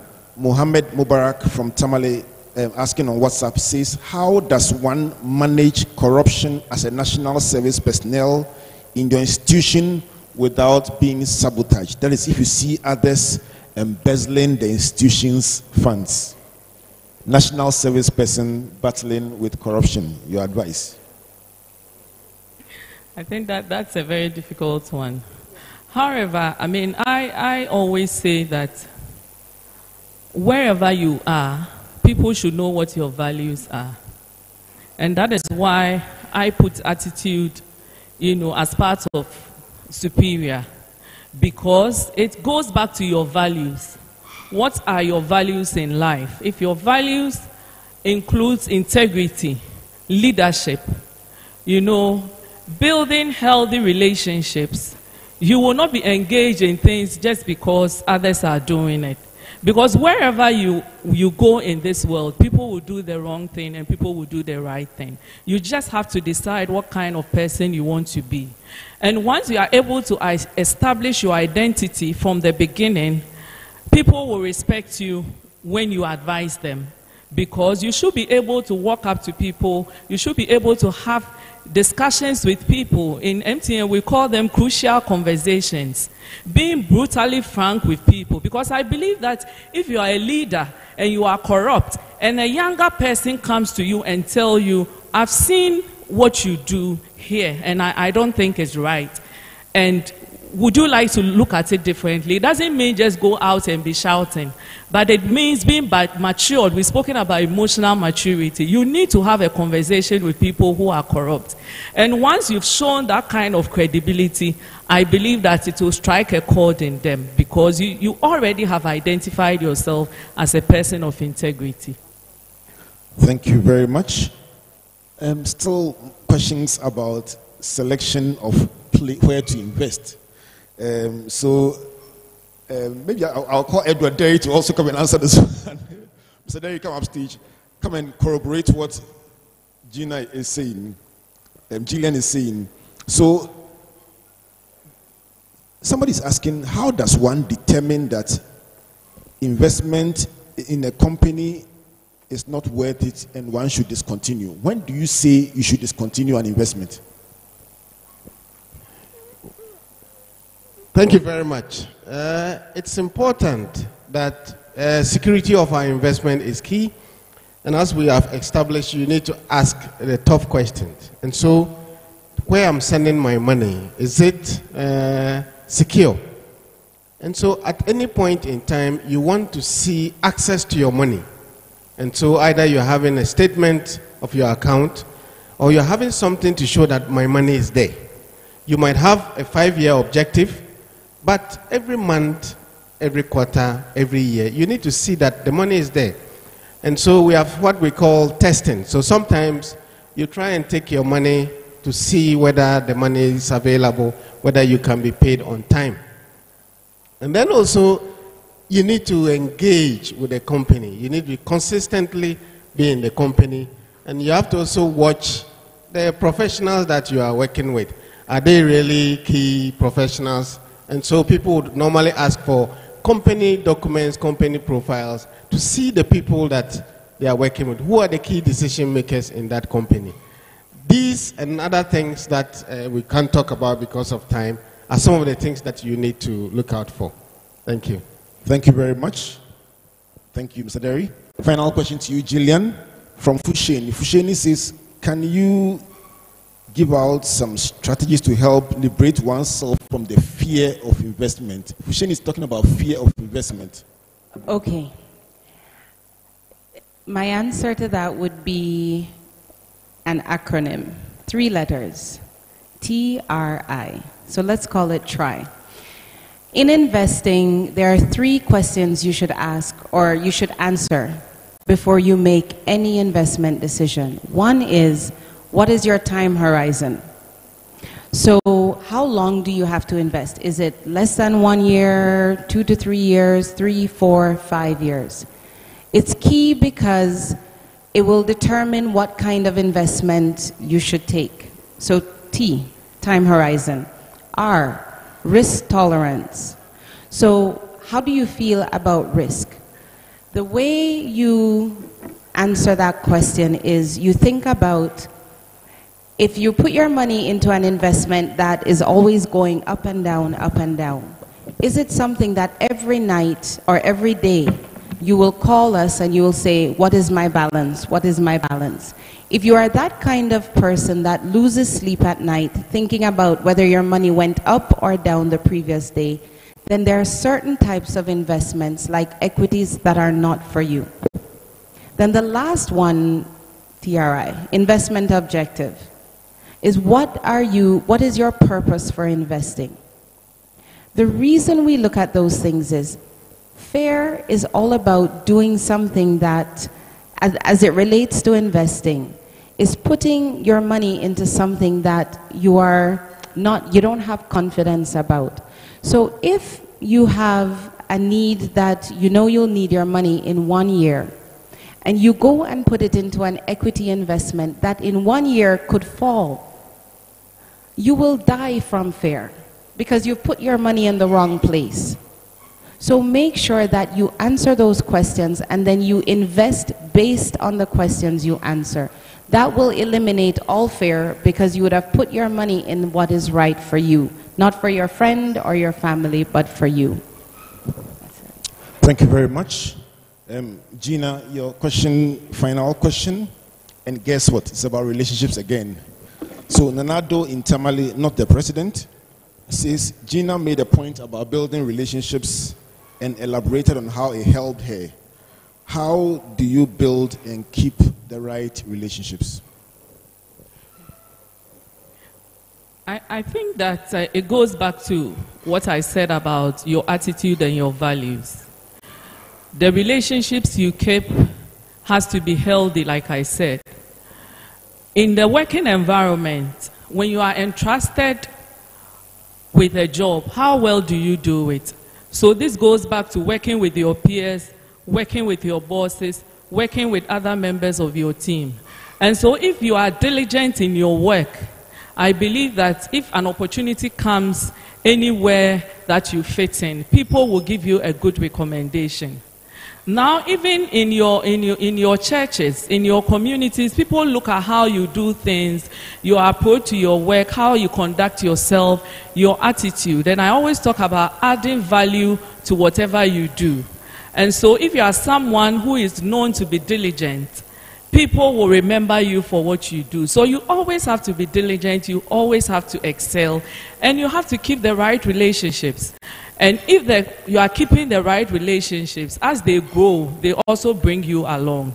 And I believe that wherever you have to be, they have to give in a recommendation. They would give in a positive recommendation for you.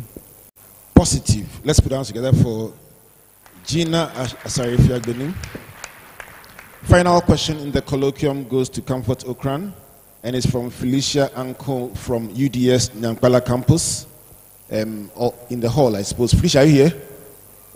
All right. In fact, for waving your hand, come and take a mug from the table. Please walk to the government table and take a free mug for waving your hand and asking a difficult question. Who said we should ask difficult questions? Jillian, you said it. So Felicia, for asking 3 questions, take one of the mugs from First Bank. Just pick it and quietly walk away as if you haven't seen anything. A mug. Let me show you what I mean before you take the wrong gift. All right, Derry, please give it a mark for me. All right, so Felicia wants to know a number of things, but welcome. Felicia is asking, how do you turn the crowd that you have on your posts on social media into cash? Powerful question. I will answer that one in the keynote address. Your second question is, do I need to tag people to get their attention to my posts on social media? I will leave that one to Mrs. Okran to take us home. Do you need to tag people on your posts to get attention on social media? Thank you very much, Felicia. Those are interesting questions. And monetizing your social media page means that you must have reached a certain number of likes, and that must be in the thousands. Then you can start monetizing this thing. In addition to that, if you are selling something, that's also, you can then advertise your products.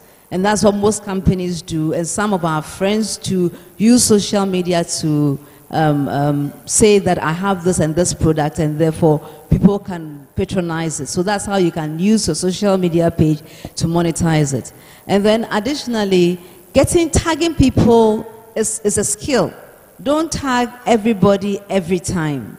Make sure you vary the people that you tag, otherwise they will get tired of being tagged. So yes, tag the people, use the hashtag. So then if you are able to grow the audience, whenever they see, let's say, one of the trending hashtags presently is State of the Nation Address, SONA. So then whatever hashtag you grow or you develop, then you would have the thing growing and more people would know about it. So use hashtags, tag people either, or you can use the @ sign and say at so and so, and then you have their name. When people, well, I mean, and all the best in your social media quest. Thank you very much. Let's appreciate our 3 resource persons. Let's put our hands together for Gina, for Comfort, and for Gillian. I'm sure that there are several questions that you would like to ask. The good news is that these resource persons are also from partner organizations that have invested in Springboard, and so they are available at their stands to answer your questions. So you can visit the various stands and you will get answers. Visit the MTN stand, the EcoBank stand. You may want to go to the Enterprise stand, the DataBank stand, the First Bank stand, and you will be given answers to the questions that you have. I have annexed the last question for obvious reasons. And so let me read the last question that says, good afternoon. Please, I'm listening all the way from Accra in a trotro. I guess that is the power of the internet. His question is that I'm still very young, and as a leader, I'm required to be a reader. So can you kindly recommend 10 must-read books for any young leader, in fact, any young person? So that is the person listening from the trotro in Accra. I will take the liberty of recommending 3. We have 3 of our books here that I believe are connected to the topics that have been discussed. So, first one is called Career Starter Pack. It provides you with the basics, we call it the yellow book, the basics of how to start your career, how to write a CV, how to succeed in an interview, what to say, what not to say, how to prepare your own unique selling proposition, how to package yourself as a person to make yourself ready to succeed in your career, including the issues of relationship that Gina articulated so well. The second book is called Mentoring for Success. This book is about how to find a mentor to help guide you on your life's journey. It's so painful when somebody says on the Facebook stream today that if I had heard these things 15 years ago or 10 years ago, I wouldn't have made the mistakes that I have made. Thankfully, you have Springboard today, but you also need to know how to find a mentor, how to even position yourself such that in the midst of a crowd, the mentor can spot you out and forge a long-lasting relationship with you. This book will help you to do that. And then the final one is a small book that Gillian should like, called My First Lessons in Investment. And that shows you the basics of anyone who hasn't invested before, how to start on the journey, and the critical questions that you can answer. Visit our stand out there and you get a 20% discount on a package of all these 3 books. So that is the package. All 3 books, can get them together for 50 Ghana cedis at the stand. All right, so let me quickly do some wow moments before we go on the break. But before that, let me graciously say thank you to our resource persons. Let's put our hands together for them as they go back to their seats. I have some wow moments to give away. These are, you want to call this the semi-final, because when we finish the keynote address, we'll have the final of the wow moment, and it's going to be huge. But put our hands together one more time for our special resource persons. All right, so what is a wow moment?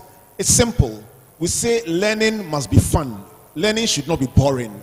So when it comes to Springboard, in addition to all the exciting things that you learn, our sponsors come together and give away incredible gifts. And today we have some very, very special gifts to give away. Let me tell you the grand prize before we even come down to the semi-final. I like the way you are breathing deeply in and out. You win one. I believe it. Say amen. Aha. All right. After the keynote address, the grand finale of the wow moment. Say, I like your concentration. Somebody will win a brand new laptop today. Who is that? Wonderful. Somebody will win a brand new laptop from EcoBank. Somebody will win a smartphone and 100 Ghana cedis airtime. Who is that? I love that. And that is from MTN. A smartphone and 100 Ghana cedis, all to one person. No division, no long division, no long things, all going to one person. Somebody will win an MTN MiFi with a SIM card already installed. Who is that? Internet connectivity. All right. Then somebody will win 1,000 cedis cash with an executive pen, a call card holder, a calendar, and a pen drive from First Bank. Who will win that one? Wonderful. Somebody will win 500 cedis investment voucher from Databank plus calendars, diary, wristband, and key holder. Who will win that one? All right. So those are the 5 finale wow moments when we come back from the break. Somebody will say, oh, it's not true. Just to show you that it's true, we are going to give out 2 wow moments right now, and this is the last you put in. All the rest will be put in after. If you came late, put it in after. At this point, I'm going to give away 1,000 Ghana cedis in investment from First Bank. Now, who wants it? 1,000 Ghana cedis in investment from First Bank. Now, inside this are slips from everyone who is here, who came on time. Punctuality is there. Hey, Mr. Derry, come and stay it for me. They say I'm not staying it enough. 1,000 Ghana cedis in investment voucher. You start on investment with 1,000 cedis. You will reach the million very fast. If you add the 26. All right. So I'm going to pick one name, and that person has won 1,000 Ghana cedis. Who said, oh? Stop praying. Going at the count of 3. Let's go. 1, 2, 3. Oh, somebody's holding their hat.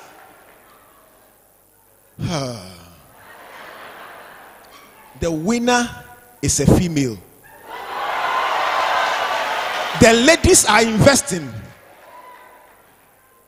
And the winner's name is Fatima. Hey, she's dancing. Fatima, come. For dancing, come. You come, don't worry. You've won.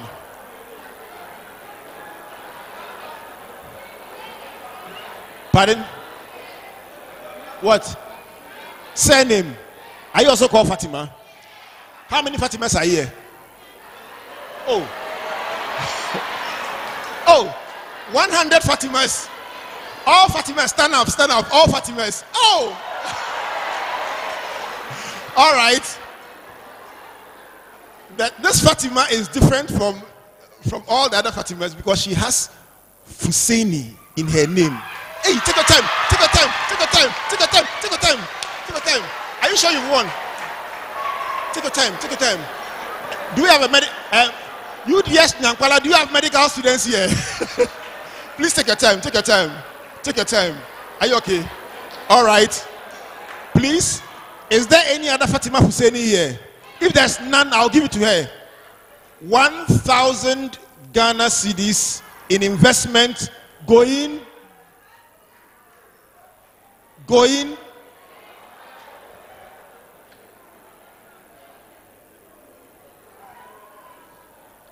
All right, so give me your full name.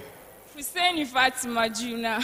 And the last 2 digits of your number are 54. Oh, put your hands together for Fatima Husseini. She wins 1,000 Ghana cedis in investment. Mr. Derry, come and do this one for us. It's as easy as that. Please put your hands together and join her in rejoicing. 1,000 Ghana cedis, and it's live at Springboard. Fatima Husseini gets to win 1,000 Ghana cedis in investment, and she opens the account right now during the break. Oh, friends of Fatima, please put your hands together.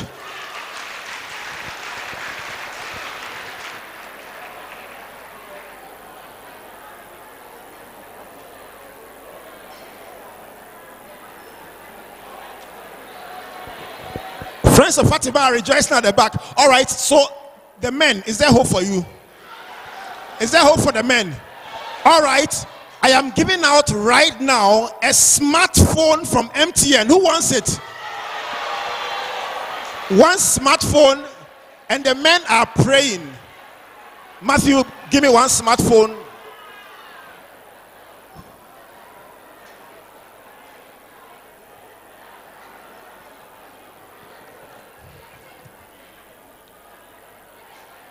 All right, this is a Huawei Wi-Fi 2 5-inch HD IPS display, quad-core 1.3 gigahertz processor, everything. 4G. All right. Is that a Wi-Fi? The phone. Smartphone. All right. Kindly give me the bowl.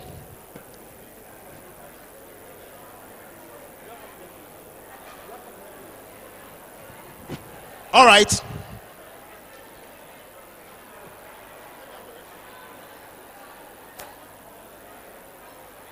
Eric, bring the phone. The phone. Oh, Salo, please come and stir it for me. They think I'm not stirring it well.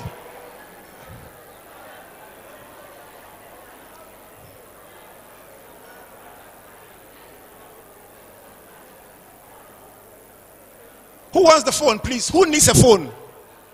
Who needs a new phone? All right.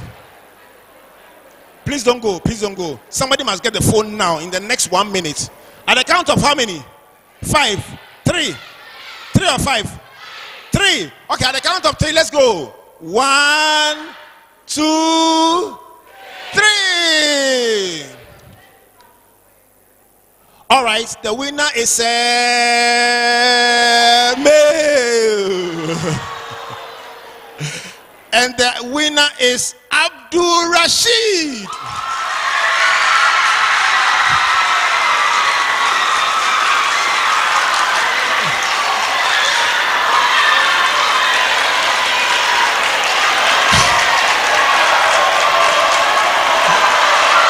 Are you Abdul Rashid? Are you Abdul Rashid? You are also Abdul Rashid. Any other Abdul Rashid? Which school are you from? Damascus. Damascus versus? Tamale Islamics. Is it Damascus or Islamic? I can't hear you. All right, let's see. And you are from non-scoring. Bulgap, UDS. Is it Damascus Islamic or UDS? All those on my left say UDS, all those in the middle say Islamic, and all those on the right say Damascus. Who is it, Gina? Who is it? All right. Your full name, sir? Yusuf Abdul Rashid. Yusuf Abdul Rashid. Your full name? Natoma Abdul Rashid. Natoma Abdul Rashid. Final one. Yakub Abdul Rashid. Wow.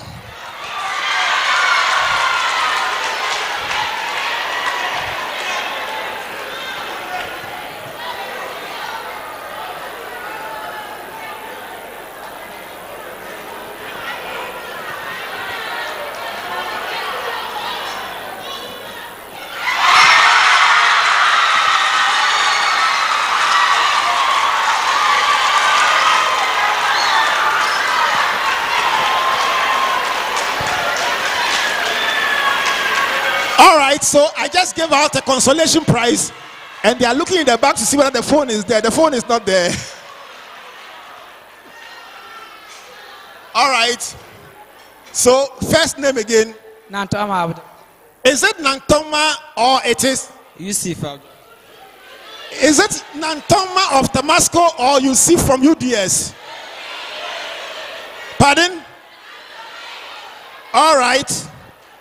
One of them gets to win the bag from MTN, and then the winner gets to win the smartphone. So at least none of them goes away empty-handed for being called Abdul Rashid. It's a powerful name, isn't it? Okay, so who gets to win the bag and who gets the phone? Who wants the bag? He should get the bag. He says he should get the bag. All right, please bring the bag and bring the phone. The phone is here and the bag is here. All right, and then he has added a mark from Data Bank and a mark from First Bank so that at least you'll be happy. The winner of the smartphone is Abdul Rashid.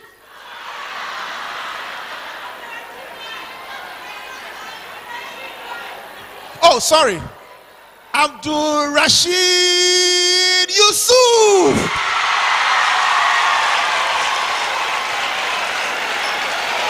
You see? So Abdul Rashid Yusuf gets to win a smartphone from MTN. Isn't that wonderful? And of course, everyone is a winner at Springboard. So Salo gets to give Nantongma his prize. Let's put our hands together for them. Thank you very much.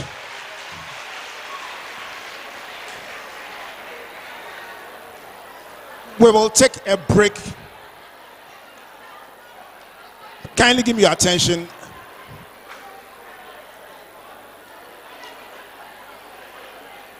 All right. This is Springboard 2018 Roadshow. This is the first stop in the northern sector here at Radak Memorial Hall, a packed Radak Memorial Hall in Tamale. And we have come to the break. When we come back from the break, we will receive our keynote address. For our friends joining us online, you can still send your questions, and our next wow moment will make sure that the online participants can also benefit. This is brought to you by Springboard Roadshow Foundation in partnership with Legacy and Legacy. Our sponsors are MTN, Enterprise Life, First Bank, EcoBank, Persol, Data Bank, Voltic, Yeb, Yox Rent-A-Car, and we receive support locally from Fila FM, Kesmi FM, and ZAR Radio. We will take a 30-minute break at this point. When you go outside, you will find the various sponsor stands out there. Visit the sponsor stands. These sponsors have paid the full cost of your participation, so patronize their brands so that they will keep sponsoring Springboard. Let's put our hands together for our sponsors as they go out.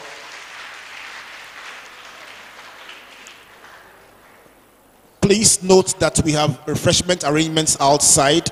You will be guided to the various refreshment points when you go out. The ushers will guide you. Let's come back in at 2:45. 2:45. Let's come back in at 2:45 for the final session, and then we'll be out of here. Thank you.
Hello and welcome to Springboard 2018. Today, we'd like to tell you how you can open a data bank account in 5 easy steps before you leave Springboard. You each received a data bank application form and would like to show you how to complete it. It's really easy. Step 1. Tell us about yourself. Give us your name, marital status, and date of birth. Next, give us your contact details and where you live. Also, let us know where you work or go to school. Then provide us with your ID, your mother's maiden name for security purposes, and someone we can contact in an emergency. For step 2, we'd like to know what kind of investor you are.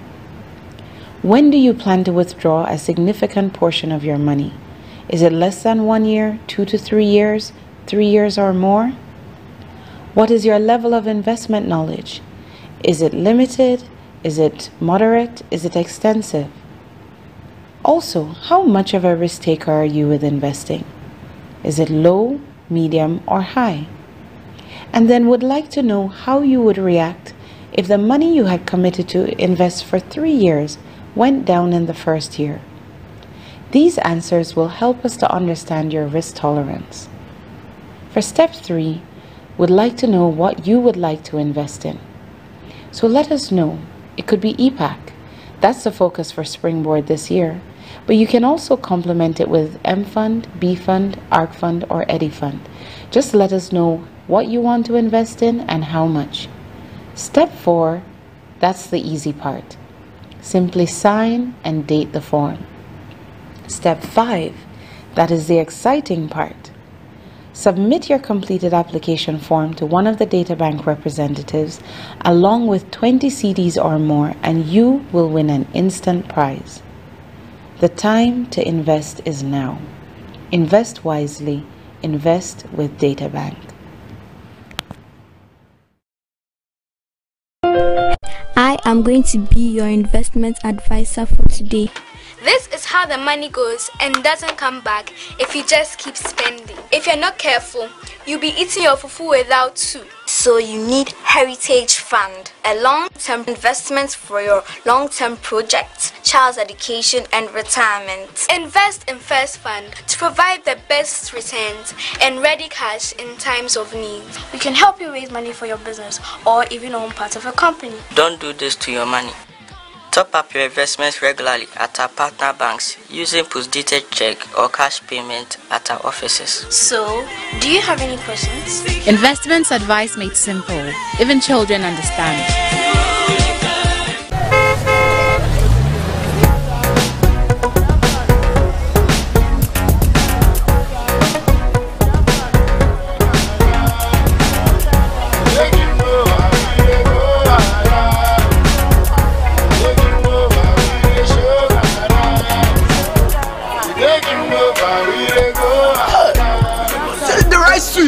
Oh, he named mommy right there. Joe, go for G, Charlie. You can also win. Yes, you can own a 2-bedroom house, a brand new car, cash prizes, iPhone 8, Samsung Galaxy S8, 4G enabled devices, and airtime. Keep doing the things you love on MTN Superfast 4G and win big. Dial *120# for more details. Go 4G, Charlie. MTN, everywhere you go. Hi, I'm Kitty. You probably know me as MTN Hitmaker winner and a singer. But there's a lot more to me, like playing the guitar. I love photography. I've got mad skills. And I'm also a world-class chef. Be all the shades of you. Download and register on the MTN Pulse app from the Google Play Store. Mash up your Pulse bundle and connect to the things you love the most. Be more, Charlie. Just be. MTN Pulse. Just be.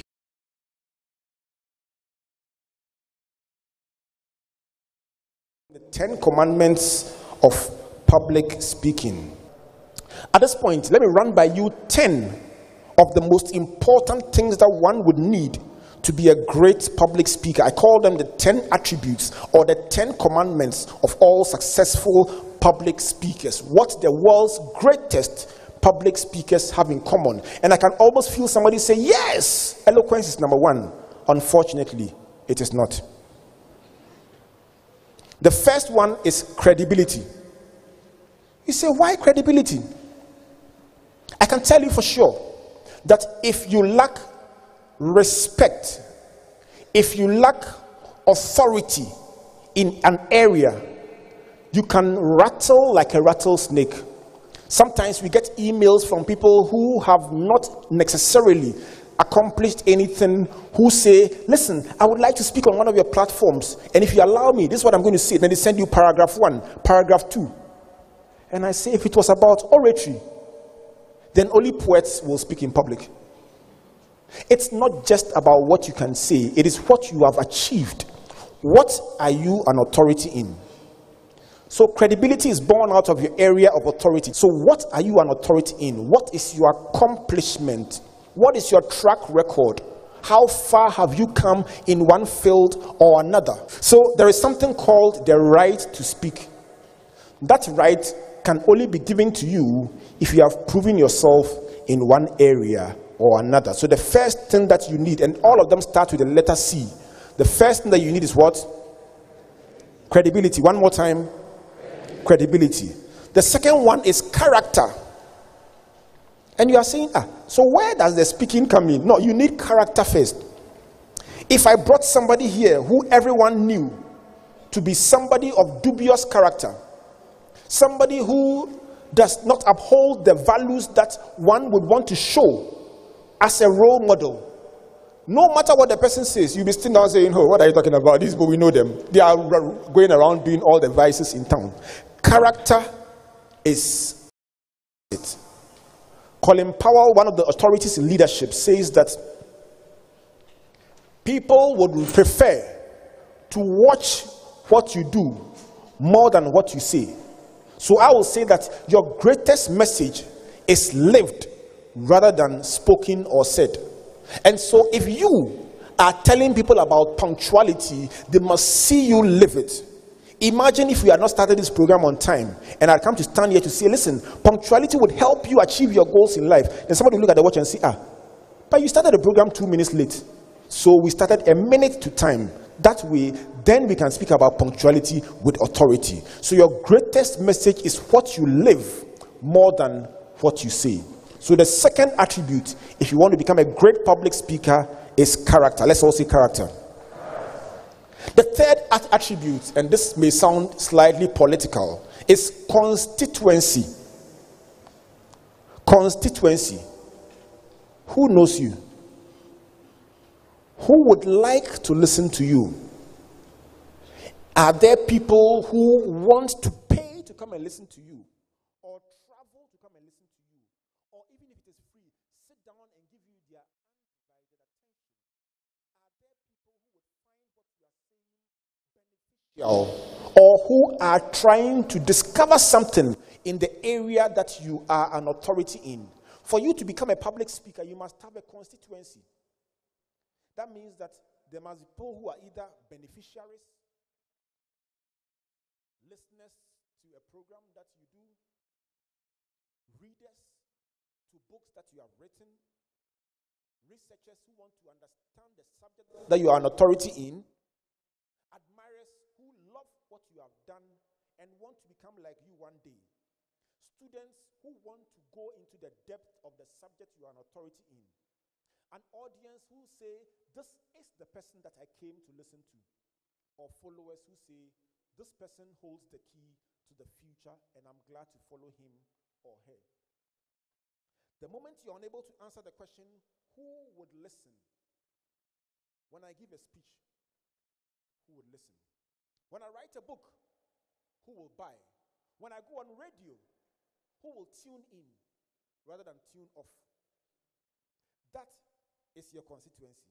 And so the third key to successful public speaking is what? Constituency.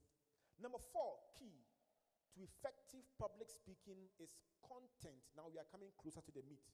Let's all say content. Content is key number 4. That is the actual message that you give out. The speech that you give out. The sermon that you deliver. If you have a constituency of people who believe in you, if you have the character and the credibility, and you come and stand there and you don't have the material to deliver to them, you will not meet their expectations. That is when people say, oh, I had heard about this person for a long time and I was confident that they will say something. But today when they came, they killed fire. When they say they killed fire, it means that you didn't do anything powerful. But you see, content is the key. When all is said and done, when all the hype is gone, content is what remains with the listener. So, your content must be relevant to the audience. If I had come here and began to show you some graphs and some binary equations and some space calculations, and I'm sure half the audience will walk out. A few may stay because that's the area that you are in. What am I saying? I'm saying that ultimately, one must deliver content that is relevant to the audience that you are speaking to. That can only happen when you do research and preparation. Abraham Lincoln, one of the great speakers of all time, said he will never get to the point where he's so confident that he can give a great speech without preparation. So preparation is key. You need to research. You need to prepare. Avoid last minute. A great speech has an introduction, has the body, and a conclusion. Same applies to sermon. Those of you who are pastors here, same applies to any corporate presentation that you are required to make. You need to deliver it with an intro. So the sequence or structure is important. Don't start from the middle, then go in one direction and come in another direction. Believe me, if you win the position of school prefect, you need to give a speech. My son was voted last month as the school prefect of his school, so he will send me his acceptance speech, and then I vet it and I say, yeah boy. Then he will go and deliver it. Then he will send me an email and say, it went well. And I say, wow, my son will be greater than me. But listen to me, he's working extremely hard. In the night, he would work on his speech, work on something, and I just see a desire to do something with his life. There are what we call supplements. I call them supplements. They are like vitamins. When the main speech is done, there are embellishments that you need, without which the speech will not work. That is when the tortoise and other things start coming in. Illustrations, pictures, stories, anecdotes, statistics, graphs, historical events. All these things help you to remember. If you forget everything I've said, somebody will see me in 5 years' time and say, Juju becomes tasteless. And I'll start laughing because I know where we met. But that's what it's all about. A speech must have those add-ons that help you communicate the message. How would you feel if I came and stood here and said, public speaking, number 1, and then I just give it bam, bam, bam, and I finished? You are like, oh. And so there is an expectation that there must be some supplements. The final one is rehearsal and practice. For the content to be delivered well, you must rehearse. Some people say, stand in front of the mirror. And I believe that, especially when you are a beginner. Stand in front of the mirror and rehearse your speech. You may look like a fool, but it is better to look like a fool to your mirror than to look like a fool to your audience. It pays to rehearse. Some of the greatest speeches that I've given are the speeches that I spent time rehearsing, particularly the intro and the outro. Make no mistake, it's important. Right. The number 5 is context. Let's say context. The difference between content and context is the letter N and X. Now, the context refers to the particular occasion, which means that a speech, the same speech being given at a funeral will be different from that same speech when it's given at a wedding. I can talk about love at a funeral and talk about love at a wedding, but the two speeches must be totally different The content can be the same, but the context must inform the way I behave.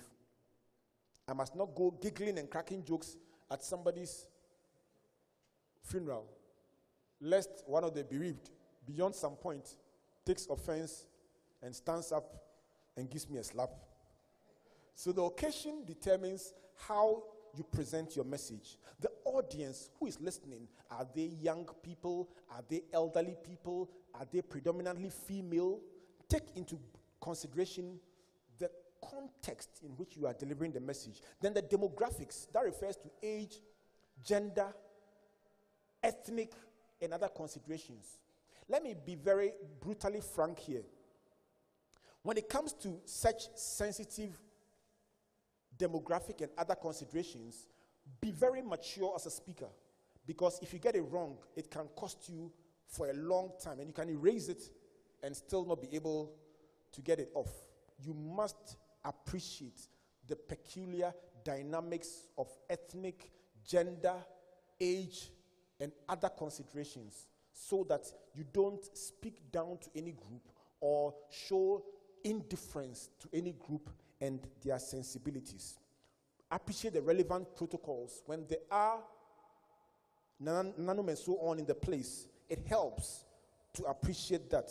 The background, how did that program come about? Appreciate that in your speech or your public speech. I've mentioned cultural sensibilities already. Some words mean a lot, and using them in a particular place can have negative implications. In fact, I sometimes show a picture, a pictorial representation of how cultural sensibility can be an issue. A particular soft drink was being advertised, and they showed 3 pictures. First was a man who was running in the desert and fell down, dying of thirst. Second picture, the man was drinking the soft drink. And the third picture, the man was energized and he was running. Great, great advert. Now here was the problem. After screening the advert in several countries, they went to an Arabic country and screened the same advert. But appreciate, my dear friends, that they read from right to left in that culture. And so in that particular culture, what they read was that the man was running full of energy. Then he got a soft drink, and when he drank it, he collapsed. Tell somebody context. The 6th one is competence. It is here that your speaking skills come in. Let's all say competence. Let's say competence. So if you want to be a great public speaker, the point number 6 is competence. Competence is born out of your capability. If you are capable of something, if you are strong in something, if you are confident in something, then the word competence and confidence, they go together. Someone said, you can never be confident in something in which you are not competent, unless that confidence is the misplaced type. But true confidence is born out of being so good at something that you know you can deliver it. You've done it before and you can do it again. So what do we look for in competence? We look for communication skills, ability to speak.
now 3. 7, 5, 5, 8, 0, 2, 4, 0, 1, 3, 1, 1, 3, and there's a large digit. Please, you can sit down. I'll wait for you to sit down first. Right, and the last digit is 6. Who had it? Look, the person is upstairs.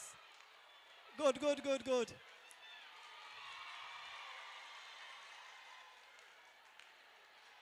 All right.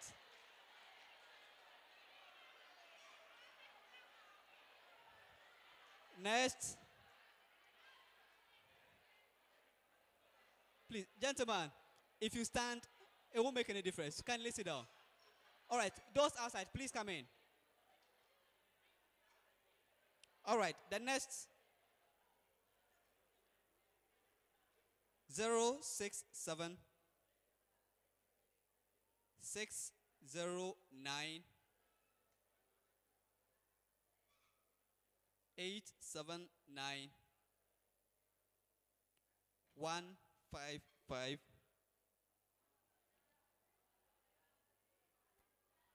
4 and 7.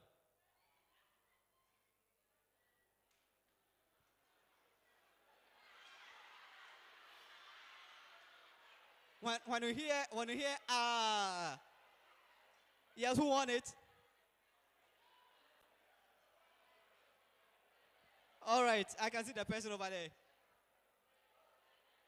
I would like to remind you that Springboard Roadshow 2018, it's brought to you by Springboard Roadshow Foundation with support from Legacy and Legacy and MTN, Enterprise Life, First Bank, EcoBank, Pesol, Data Bank, Voltic, Yep Cleaning Services, Yorks Rent a Car. In Tamale and in the northern region, we receive media support from Fila FM, Kesmin FM, and ZAR Radio. Ladies and gentlemen, kindly take your seats as I give out the last airtime in this segment.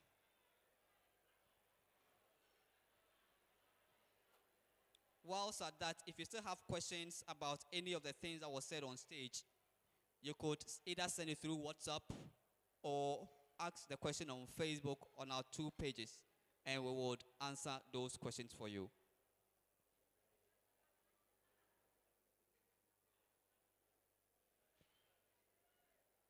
Are you ready?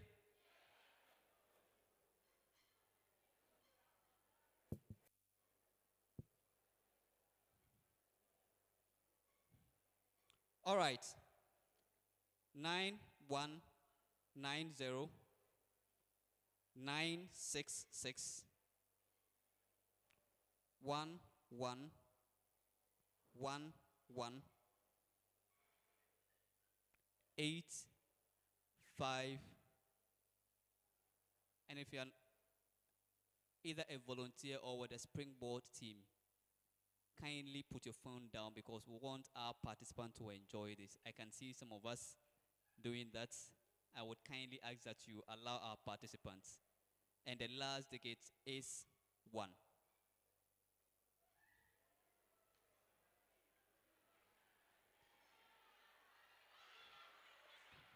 All right, it was won by someone from Tamasco at the back. I can see your hand.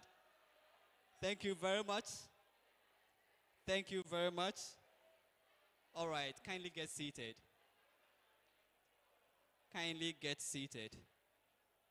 I would like to remind you of something very critical. As our sponsors invest in your life by giving you these wonderful prizes, I would like to also remind you that you can invest in yourself as a person by daily engaging with Springboard, learning something little every day, and making sure that every single day you have a nugget that would guide your life throughout the day. We have been able to, through the effort of other partners, come up with a system where every single day you can engage